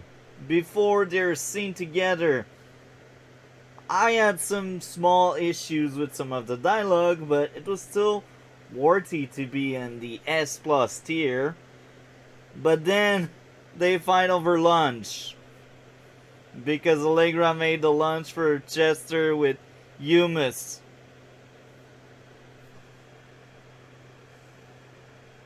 I lost brain cell. As simple as that, I lost brain cell watching this scene unfold. The entire episode was dedicated to Frost passing away. But then, because Caitlin doesn't learn, because Caitlin doesn't grow, because the writer don't want to improve the writing on this show, Caitlin wants to bring her back. It did go well when Caitlin wanted to bring back Robbie, or I should say Roni, Firestorm. She created Deadstorm. Sounds like a good idea to bring back Killer Frost, right? You just killed her off. Give her a break. Why is it so urgent? Why you really want to bring Killer Frost back already? If you don't want a character around and you kill off the character, make it stick. that gives me vibe of what happened with Cisco. One season he is taking away his powers. The next season he is back on the field as Mecha Vibe. Make up your mind. I feel like if you cut off every Chester and Allegra scene in that episode, the episode already becomes much better. They don't have chemistry, the dialogue was painful to hear, and I hate Allegra as a character. At least we didn't get Cecile's point of view. Chill Booze. That's the new nickname of Chill Blaine. I was actually fine with Chill Blaine this week. He is showing sign of being a better human being than what he was. And it's very interesting to watch this unfold. But then we get the Allegra and Chester scenes. I just cannot stand that forced couple that doesn't make sense because the actor, they don't have chemistry, because the character, they don't fit. Because everything for Eric Wallace must be about love. I keep repeating myself because he keeps doing the same thing. It was rough. It was a really rough episode. It has a lot of good in it, but also a lot of bad in it. The whole subplot we will have in the next few weeks where Caitlin will try to bring back Frost really bothers me for many reasons. First of all, the entire issue with Deadstorm was created by Caitlin not being able to move on and not getting or not surpassing her grief toward her husband or dead husband. Now, what will happen next? Her grief over Frost will turn her into a villain again? If that turns her into a superhero in season 9, that will bother me a lot. A lot. Because then you're telling me grief,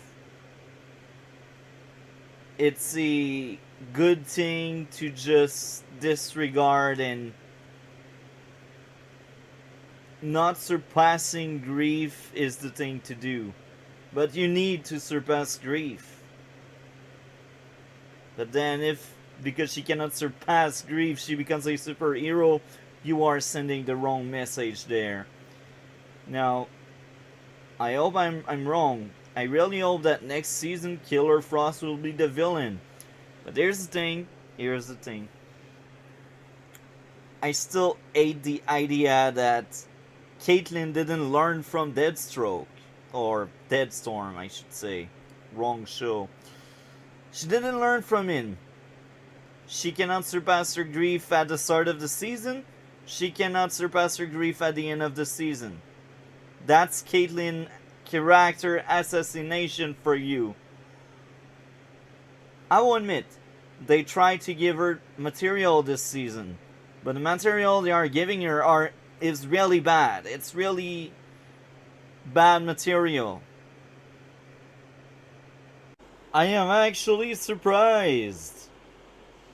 Episode 13 is no more my favorite this season. And I've seen for the second time episode 15 of season 8 of The Flash, and that episode is actually really good. It just feels sad, and it feels off that this episode is such a good surprise in a such bad season. I said it. Now, Caitlyn storyline was my only issue this episode. She was my only issue because I already said it earlier.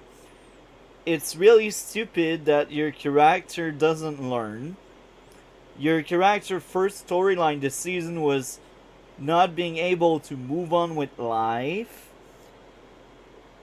not able to grieve a normal way, a healthy way. She creates Dead Storm. Now she's not able to grieve the right way again, and she may end up creating the next villain. She wants to bring back Frost because Caitlyn cannot grieve. She doesn't accept losing people. And it's funny because in past season she was able to cope with that.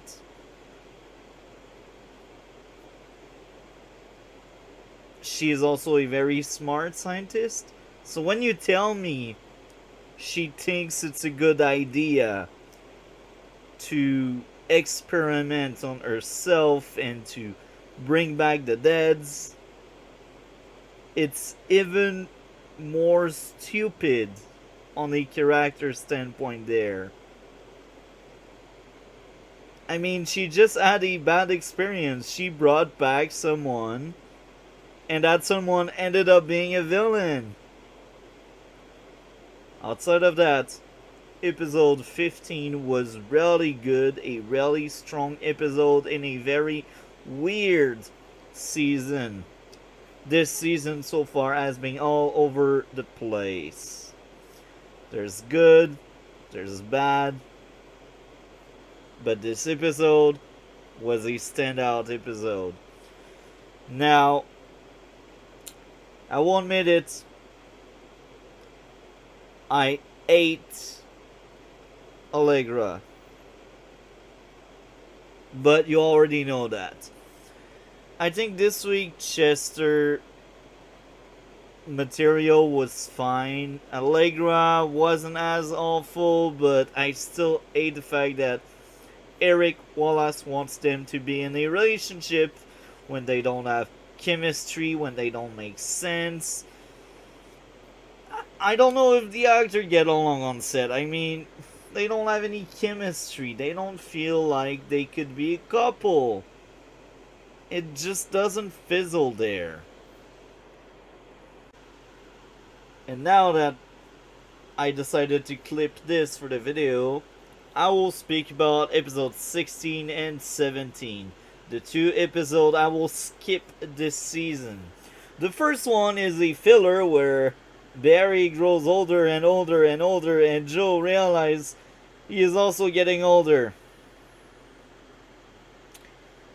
How old are these writers? I'm telling you, they aim at an audience with child and young teenager. It's no more the young adult target audience we used to have with the first two seasons. And the only scene that really mattered in episode 16 is when Barry finds out that Caitlyn is doing some experiment to bring back Frost, and he blows up the entire lab. But of course, Caitlyn, she doesn't care. She will keep doing her research after that. That will create a conflict with Barry and Team Flash. My. I will admit, Caitlyn gets some material this season,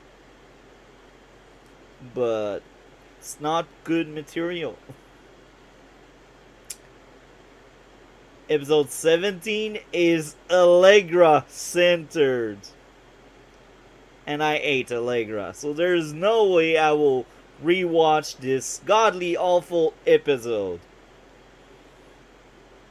Like, I remember seeing the premise of it the first time, and I actually skipped half of the episode just to see if at the ending they were linked to the bigger picture, the bigger storyline.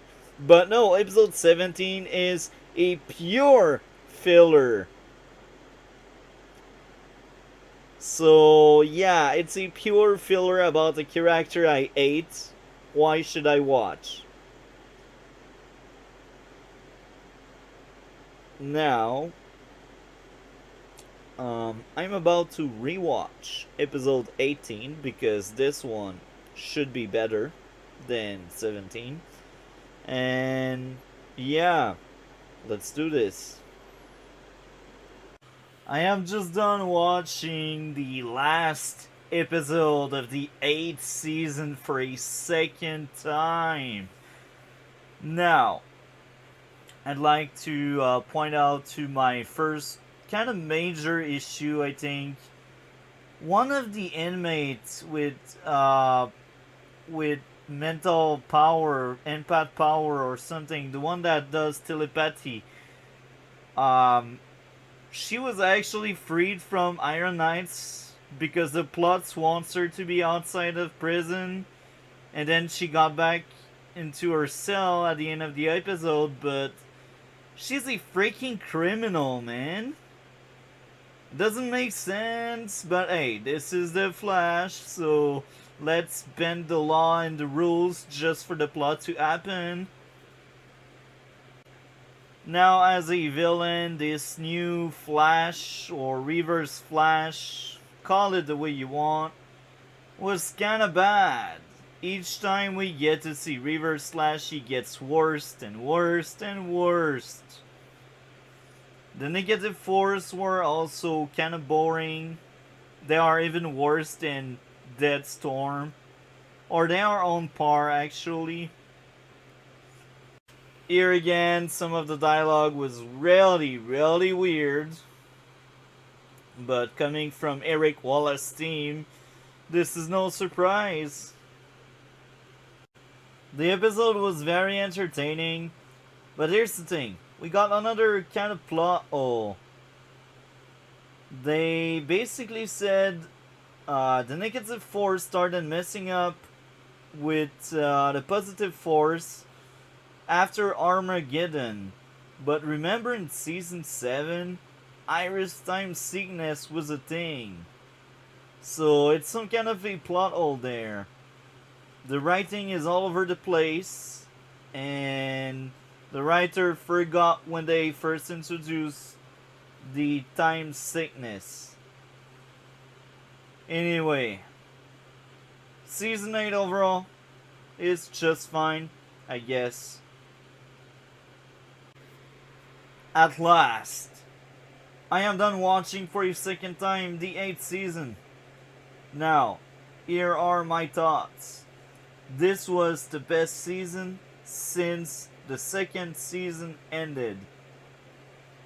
Now, I did point out most of my issues, and I won't repeat them over and over again because I think that video will be long enough like that. So I will say this.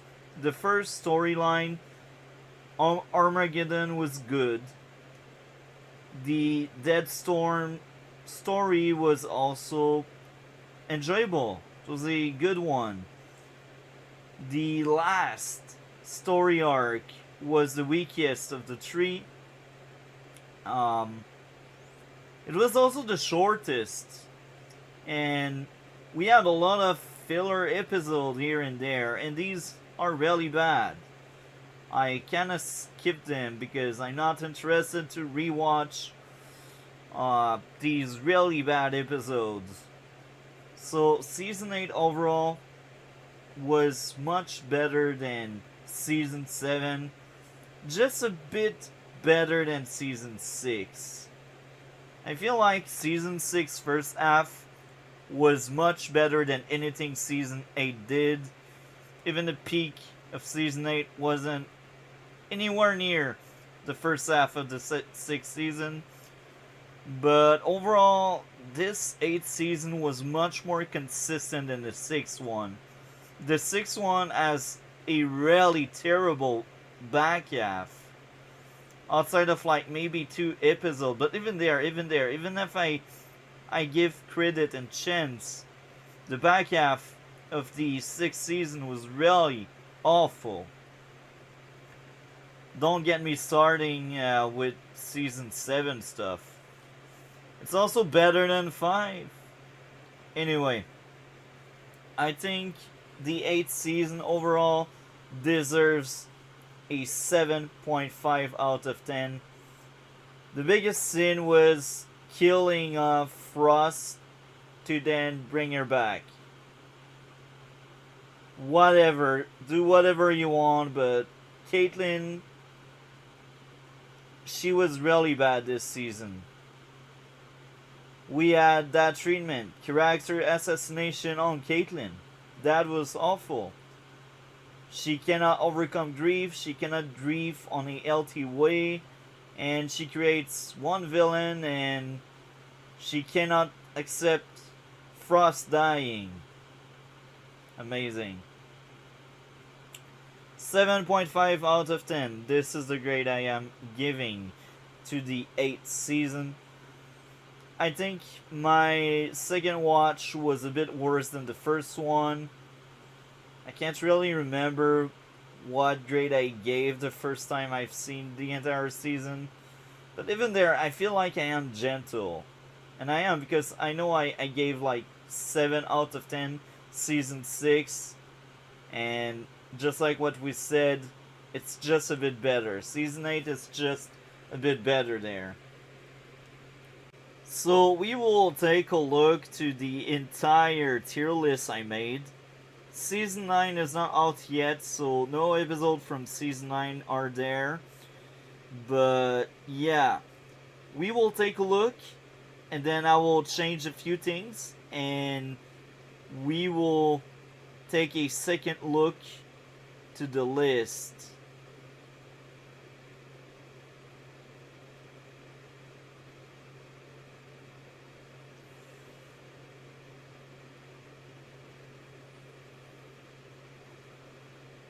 So I moved around a little bit season 1 and season 2 episodes. I didn't really move around season 1 and 2 episode in the S tier, but it's more in the lower tier where I feel like there were too many season 1 and 2 episode there, and season 1 and 2 were the two best seasons the show had so far. So let's move this one down a little bit so you can see more of the changes.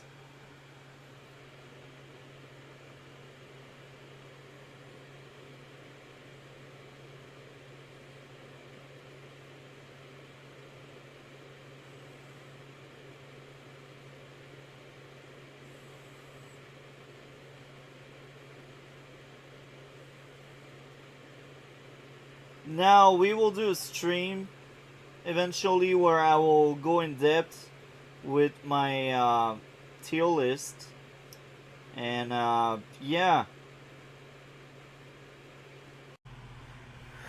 definitely the best season since season 3, 7, 9.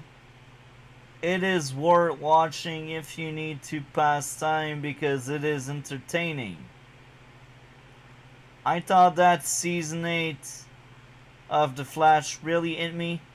My fav character is Allegra for sure. Just love her. I'm jealous.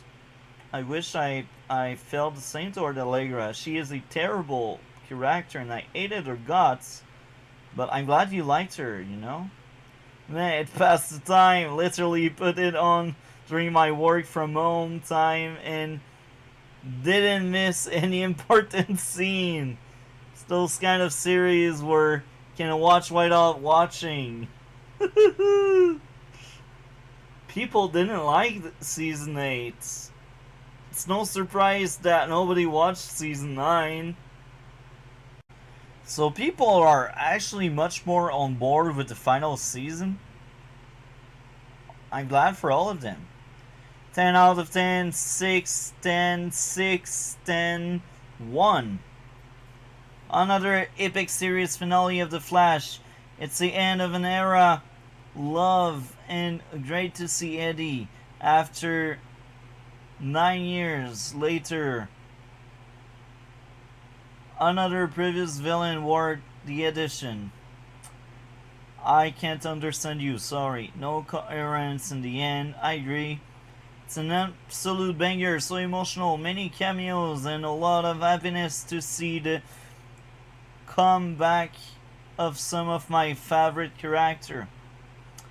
Uneven ending to the TV show that feels directionless at times, but ends on a high note.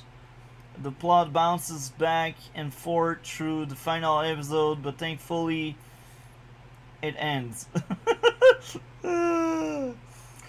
This season ended on a high note. From the moment it started until it's finished. Oh my. I don't understand that. I don't. How can you get behind what we got in the end? I don't get it. No, I don't.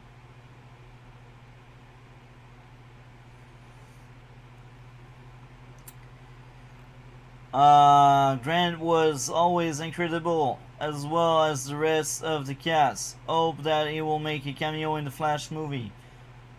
The whole plot leading to the ending barely even led to an ending. It was all just randomness until a random lightning show in the last episode, which copied a lot of things.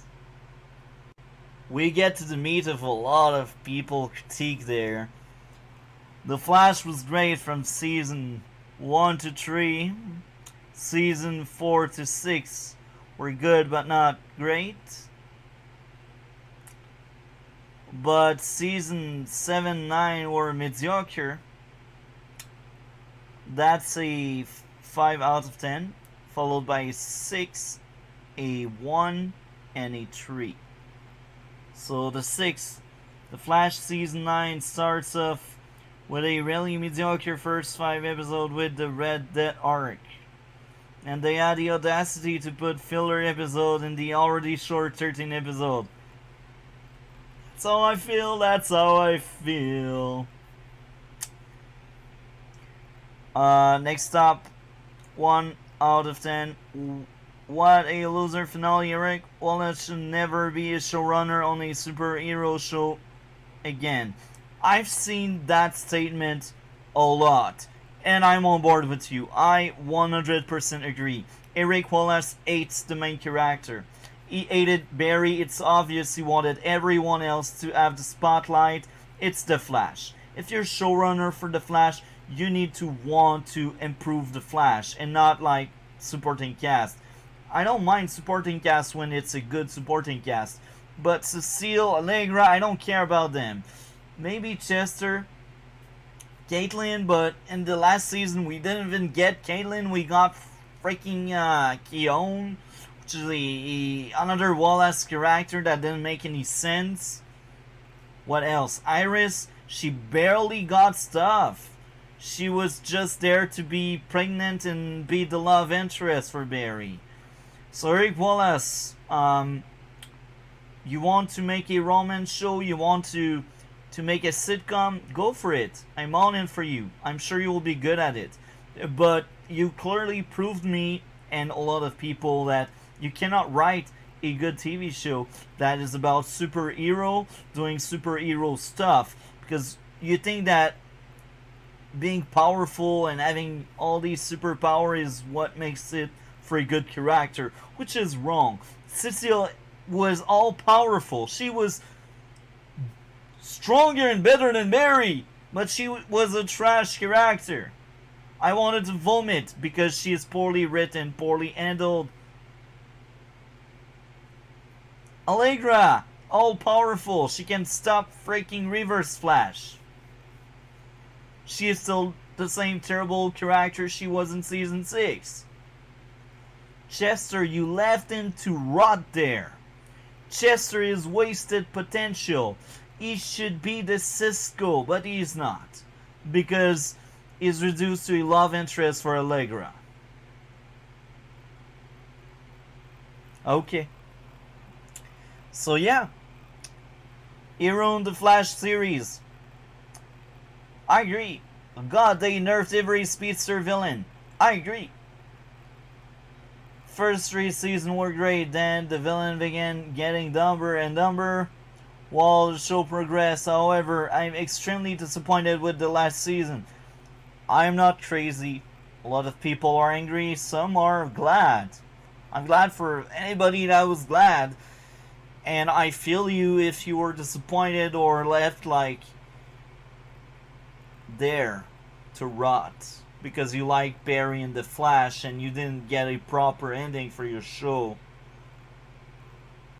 Here, the mid-season finale is weird. It's Family Matters Part 2 because they took a 2-week break after that. And this one has 0.64 million, followed by Goodbye Vibration with 0.74 million. Meet Art of the Matter Part 1, 0.75 million, followed by Art of the Matter Part 2, 0.70 million. Now we get to see the numbers being under 1, or I should say under 0.75 million, which is really low for the show. Season premiere, season 8, 0.75 million. Part 2 was a 0.67 million. Meet the mid-season finale with Armageddon Part 5, a 0.72 million, followed by Impulsive Excessive Disorder with 0.59 million. Oh my, this is new lows for the TV shows. Right now we are close by Batwoman numbers. We are close by freaking Legends of Tomorrow numbers. It's really sad to see that happening to the show. Mid-season, or I should say penultimate episode for season 8 as a 0.59 million, followed by season finale 0.56 million. The Flash is back with its final season, episode 1, which was one of the few good ones, at a 0.51 million, followed by another 0.51 million, but the next time around it was kind of shit. Episode 2 was bad, and it was the start of many bad episodes in a row. So mid-season finale will be Partner in Time, which is one of the worst things the show ever did. And the reason is, well, they took a 3-week break, that's why. So Partner in Time sits at 0.52 million. And this was actually like the worst episode in the entire show. That was terrible. Next up, here, it was one of the best episodes in the entire show, like easily top 20 best episode in the entire show. Maybe top 30 if you're really generous to others. It has a 0.54 million, followed by other really low numbers. Episode 12, which was a terrible one, 0.46, followed by an awful series finale, 0.46. Yeah, these are the numbers that went really low in the final season, and this is no surprise. Here we are. I am done watching the first episode in the final season of The Flash, and I will say this: it was good. It was really good. Now, I decided to record here, right now, because it's the first feeling we are getting about this final season. This is the first contact.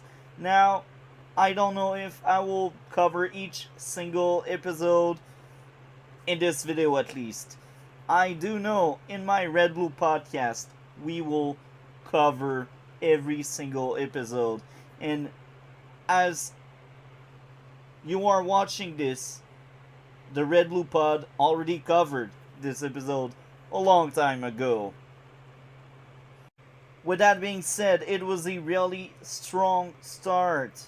And let's be honest here. Sometimes you can have a great episode, but still have that really mid-season, that season that feels short or weaker or not as good as the individual episodes. So, even if I enjoyed that episode a lot, maybe it means nothing in the bigger picture we will get.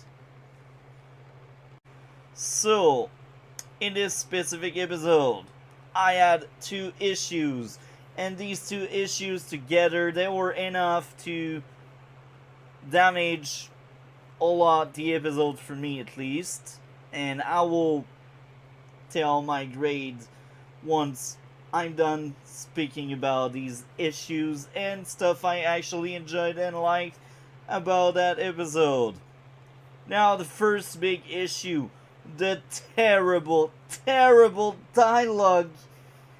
Man, that dream sequence, the opening scene,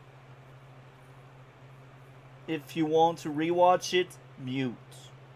Do not listen to all the cringe fest and the awful dialogue we get. I was rolling my eye.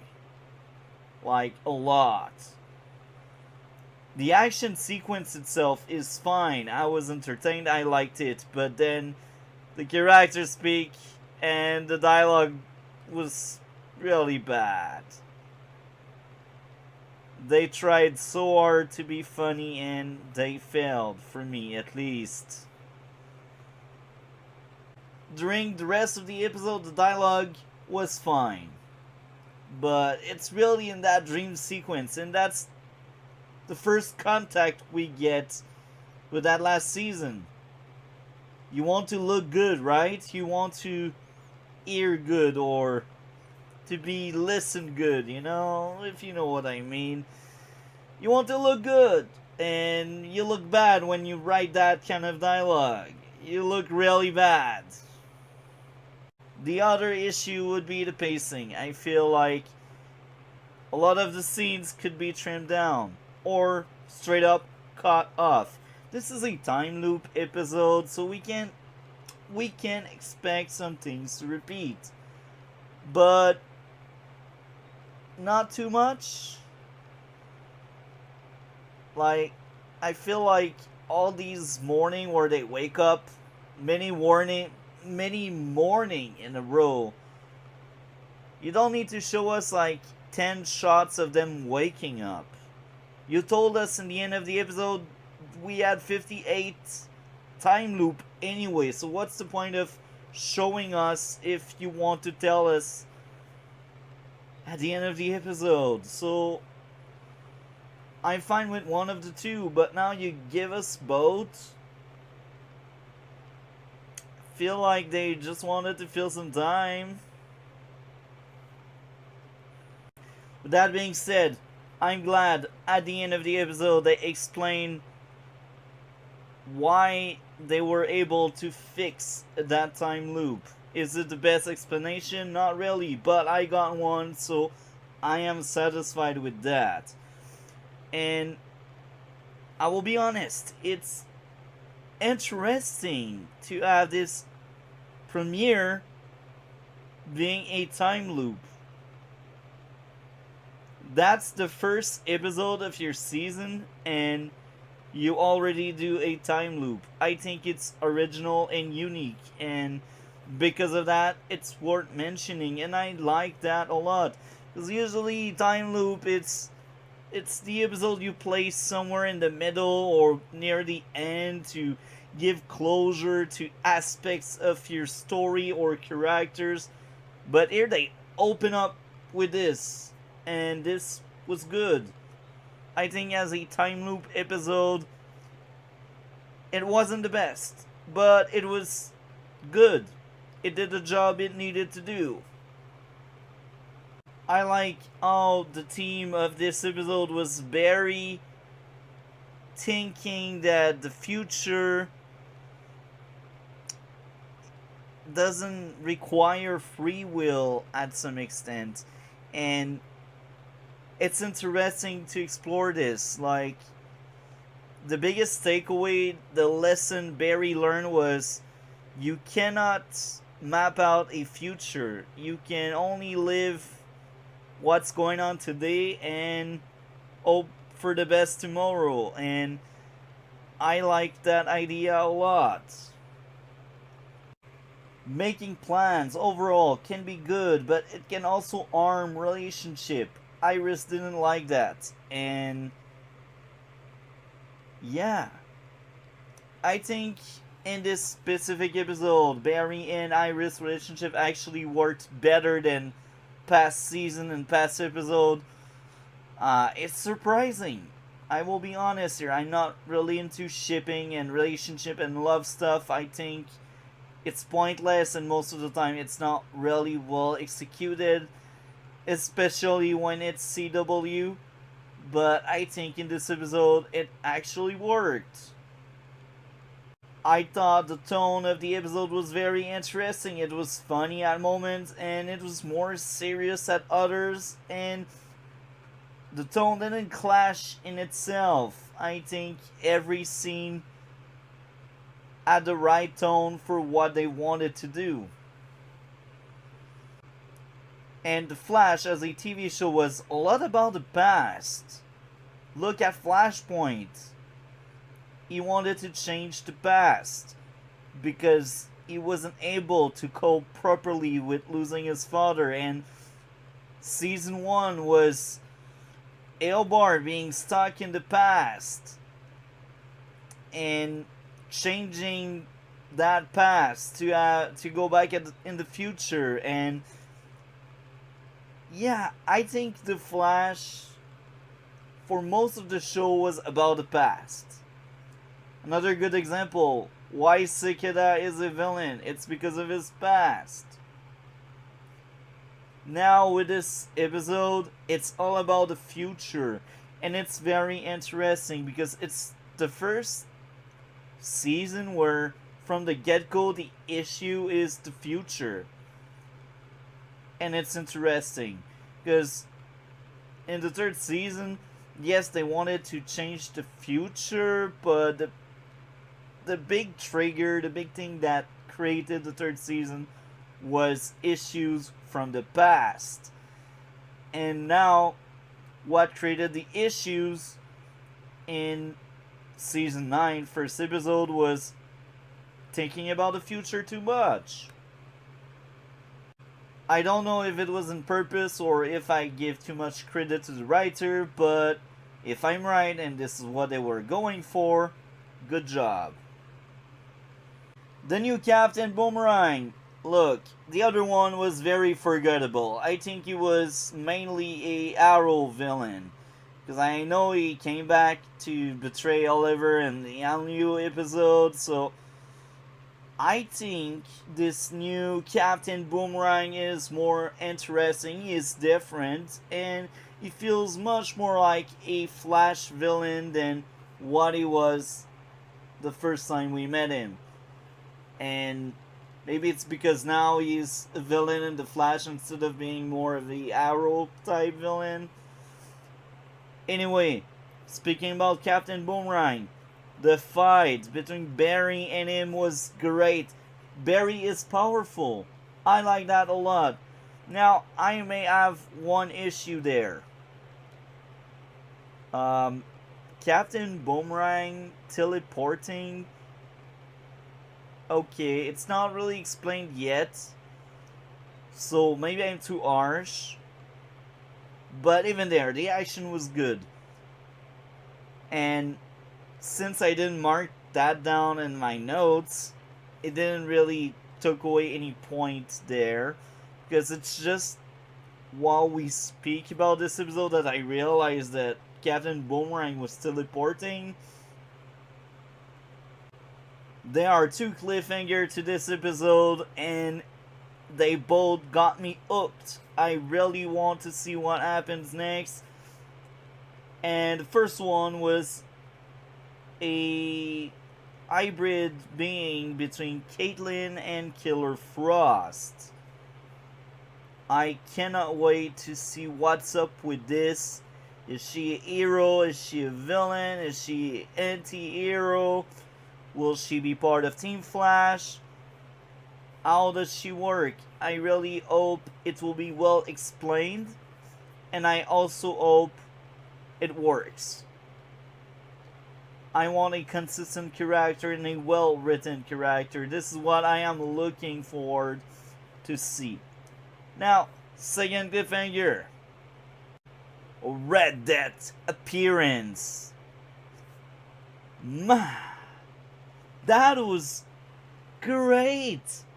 You know why? Red Dead feels threatening. Red Dead gives some Zoom vibes. And I will say it already because we know it. We have seen the show probably at that point. It will be Judicially Batwoman. So Red Death is a she. And she is dangerous. Just by her voice. So I really hope that a Red Dead character will kill bunch of people. That's the teaser. Zoom was a serial killer. A psycho. Now, do I expect Red Dead to be as good as Zoom? No. It's Eric Wallace. I won't raise the bar too high. But I hope we get a good villain with Red Dead. I really hope that. And I will say I'm sorry to Eric Wallace if in the end I was wrong and Red Dead ended up being better than Zoom.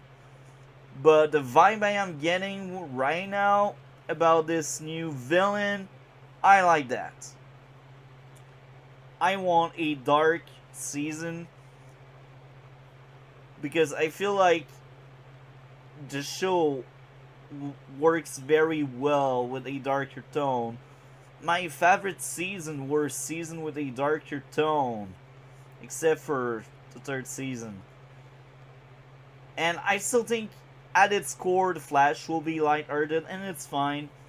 But you see darker villain and storyline like that's a good parallel with Flash. That is this beacon of hope. And then you got these villains that are just serial killer, you know? I just like that kind of stuff. I think this first episode of the final season deserves a 9 out of 10. Both big issues I denoted down took away a full point from the episode. And I'm still very excited to see what happens next. So that's it for now. And by the way, go take a look to the redblue pod. We covered, when each episode aired, we covered each episode. So we have Cole perspective and other guests if other guests showed up. So I am done watching The Flash final season and final episode. Here are my closing thoughts on the final season. This was bad. Here's the thing. There are 3 episodes I liked a lot. 9, 10, and 11. I think any day, anytime, I would go back and rewatch these 3 episodes. 9, 10, and 11 were great. I also enjoyed the first episode. I almost forgot about that because this was like 3 months ago, and we had so much bad shit going on in between. I almost forgot about that. So, episode 1, episode 9, episode 10, and episode 11. These are the 4 episodes I would go back and rewatch. This season was godly awful. Awful. The only season that was worst is season 5. But the only reason why I think season 9 is slightly better than 5, it's because there are 4 episodes I really liked. And these 4 episodes are among the best the show ever aired. Season 5, that was bad from the start to the finish line. The entire time. So season 5 is the worst season the show had. Season 9 is the second worst season. We had a podcast called the Redblue Podcast where we covered each single episode in season 9. We were 3, and we had a very long discussion on each single episode. So to not repeat myself too much, I will basically hit some bullet point. First bullet point. Dialogue was trash in the final season. Like, really trash. I'm not joking. Eric Wallace, I don't know what happened to you, buddy, but this season you hit new low in writing. Bullet point number 2. For once, I realized the acting was awful. I didn't realize that in past season. Maybe if I would rewatch the show, I would notice more. But especially in like the Red Dead arc and even the Cobalt Blue storyline, a lot of the acting was horrendous, as Black Lion would say. Terrible acting.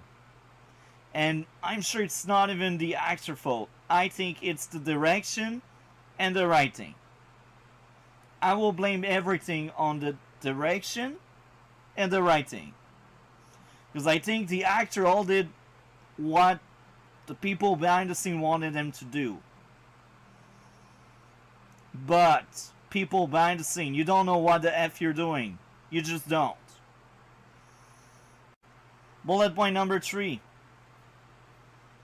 This is mainly for the final episode. They turned past villain into jokes. Cringe eye-rolling dialogue. That goes back to shit. Zoom was awful. He came back, I was like,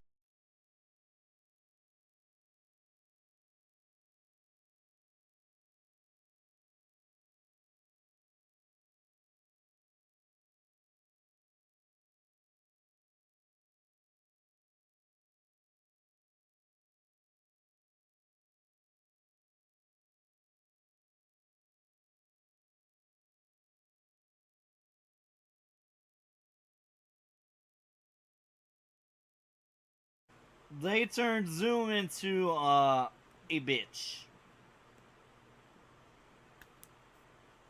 That's as simple as that. Savitar was bad. Godspeed was never good, so that's fine. Reverse Flash was laughable on how bad he was.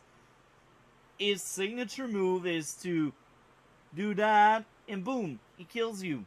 But here, no, he's like doing all the shiny stuff Eric Wallace likes to do. Pew pew pew. Boom, Chester, you get shocked. Why? If he wanted to freaking murder Chester, he would do zzz, boom, you die. Eric Wallace was the worst thing the show ever had. It's simple. He was a terrible showrunner. He had terrible direction for the show. Now you're telling me Cecile can fly? Yes, she was able to freaking fly.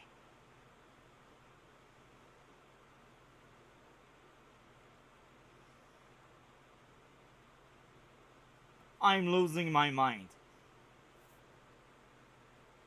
Season 9 was a mistake. The 4 good episodes in the season don't redeem that mess. Hell, I would rewatch anytime season 7 over this shit show. Yes. So this is funny because we are in the retrospective, and part 3 is called the Return to Form. But it's still not good. It's not. Chester, Allegra, Cecile, they all get more material than the main character.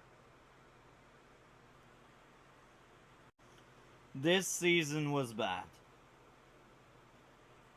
Now, I have a more in-depth discussion about season 9, my overview, and my podcast as well. If you look at numbers, that would probably be number 48, where we cover season 9. Yeah. I think I would give season 9 a 4.5 out of 10. As low as season 5 of The Flash. It's slightly better only because of the good episode, but the overall season is as bad. They are both unwatchable. It's just bad TV. Hi, this is Multi-Topic Talk. Welcome to this new video. Today we cover the retrospective of the Flash TV show, part number 3, The Return to Form. Even if I sound very positive with that title, I think that Return to Form didn't last at all. It didn't. And you will hear about why in this video. Watch it if you really want to hear my thought about Eric Wallace's era of the show. And guess what? In the future, I will also do other videos because I plan on rewatching the entire show now that the show is over. As I am recording this, season 9 finished maybe a month and a half ago, 2 months. We are in July right now. July 2023 as I am recording this. So it's been like a month and a half. The show is over. With that being said, I hope everyone will enjoy. In the description, you will be able to find the link for part 2 and part 1. You will be able to find the link for my podcast, the Red Blue Pod. Over the Red Blue Pod, guess what? We covered the entire show as this video will be uploaded. And yeah, I hope everyone will enjoy. Let's do this. So that's it. I thought Eric Wallace's era wasn't that great. Season 6 started off amazing until the back half happened. The back half was kinda shit. The overall season was average at best. Season 7 was bad. Season 8 was average at best. And this is me being generous, like really generous. And season 9, oh my, this was awful. This was terrible. This wasn't rock bottom. It wasn't far though. It wasn't far. I think season 9 is better than 5. But it's not really a praise. Season 5 is really shit. So yeah, if you want to hear more about my opinion, my analysis, my videos, subscribe to the channel. I will do more arrowverse and live action comic book video. That being said, you know what to do, right? Like, comment, subscribe. We will see each other in future video and stream. Have a great day and take care. So that's it. The show is over. And guess what? You will be missed. The Flash TV show, you used to be good. So it's time to say goodbye. Flash, you used to be good. Here are my closing thoughts. Even with its flaws, I do think the Eric Wallace was a return to form for the show. Was it perfect? No, it wasn't. While we got season 6 in my top 3 favorite season of the entire show, we also got season 7 in my bottom 3 season of the show. It's hilarious. Season 9 and season 8 were, I will say, weird. Season 8 was almost as good as season 6, and season 9 was almost as bad as season 5. It's hilarious how uneven Eric Wallace was. He did the Bloodwork storyline, which was great, and then he did everything else. He did a Bloodwork episode, which was also great, and he did a sitcom episode. What happened? I have no clue. On my Red Blue podcast, we covered the entire TV show, and we covered on a weekly basis season 9.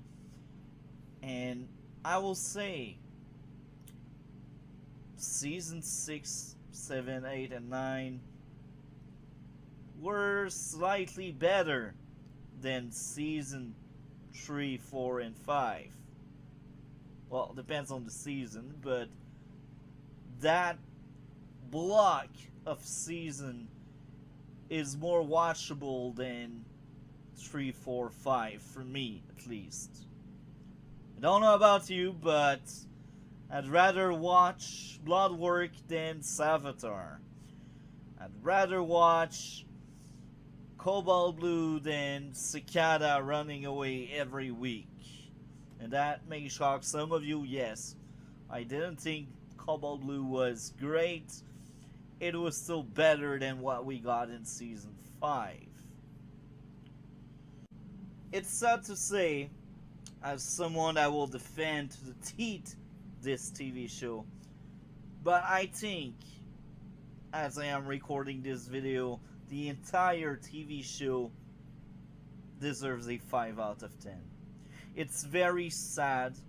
Maybe this will change when I will do a rewatch of the entire show for more Flash video in the future.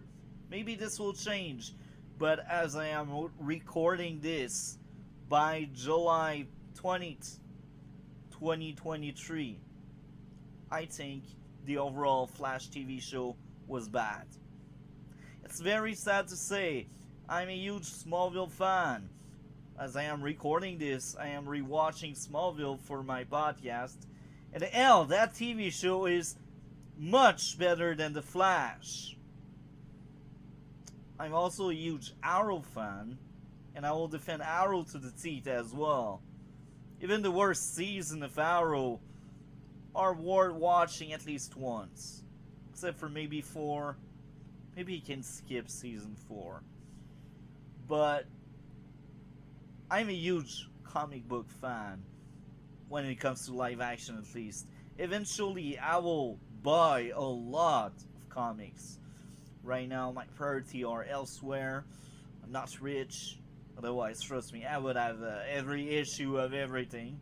But eventually I will have a huge collection of comics. And the reason why I want that collection eventually, it's to live new stories with The Flash, with Oliver Queen, with Superman. You see, I like superhero genre. It's a good thing, it's out there. But The Flash is just not a good TV show. It's very sad to say, it's very sad to admit, but when I do a video about a return to form, and the best I can say is season 6 redeemed 3 bad season, it's sad. When the show kinda ended with season 2, it's kinda sad. I really liked season 1 and 2, but other shows just did much better work. I'll give a good example. Smallville 3rd season. For a long time I thought the 3rd season wasn't that great, but hey, on my most recent watch, I'd say Smallville 3rd season is better than Flash 2nd season, and Flash 2nd season was hands down my favorite season of the show. Every time I've watched the Flash TV show, season 2 was always the peak. So yeah, that's how I see it, and maybe that's something you already heard from other people, because a lot of people share my thought that season 1 and 2 were great, and then it went downhill. You're not crazy if you think that. If you think otherwise, you have every right to. I'm not here to judge you or be critical to your taste or anything. I'm just saying that a lot of people are on board with what I say. Anyway, what are your thoughts? I'm really curious to read out your comments.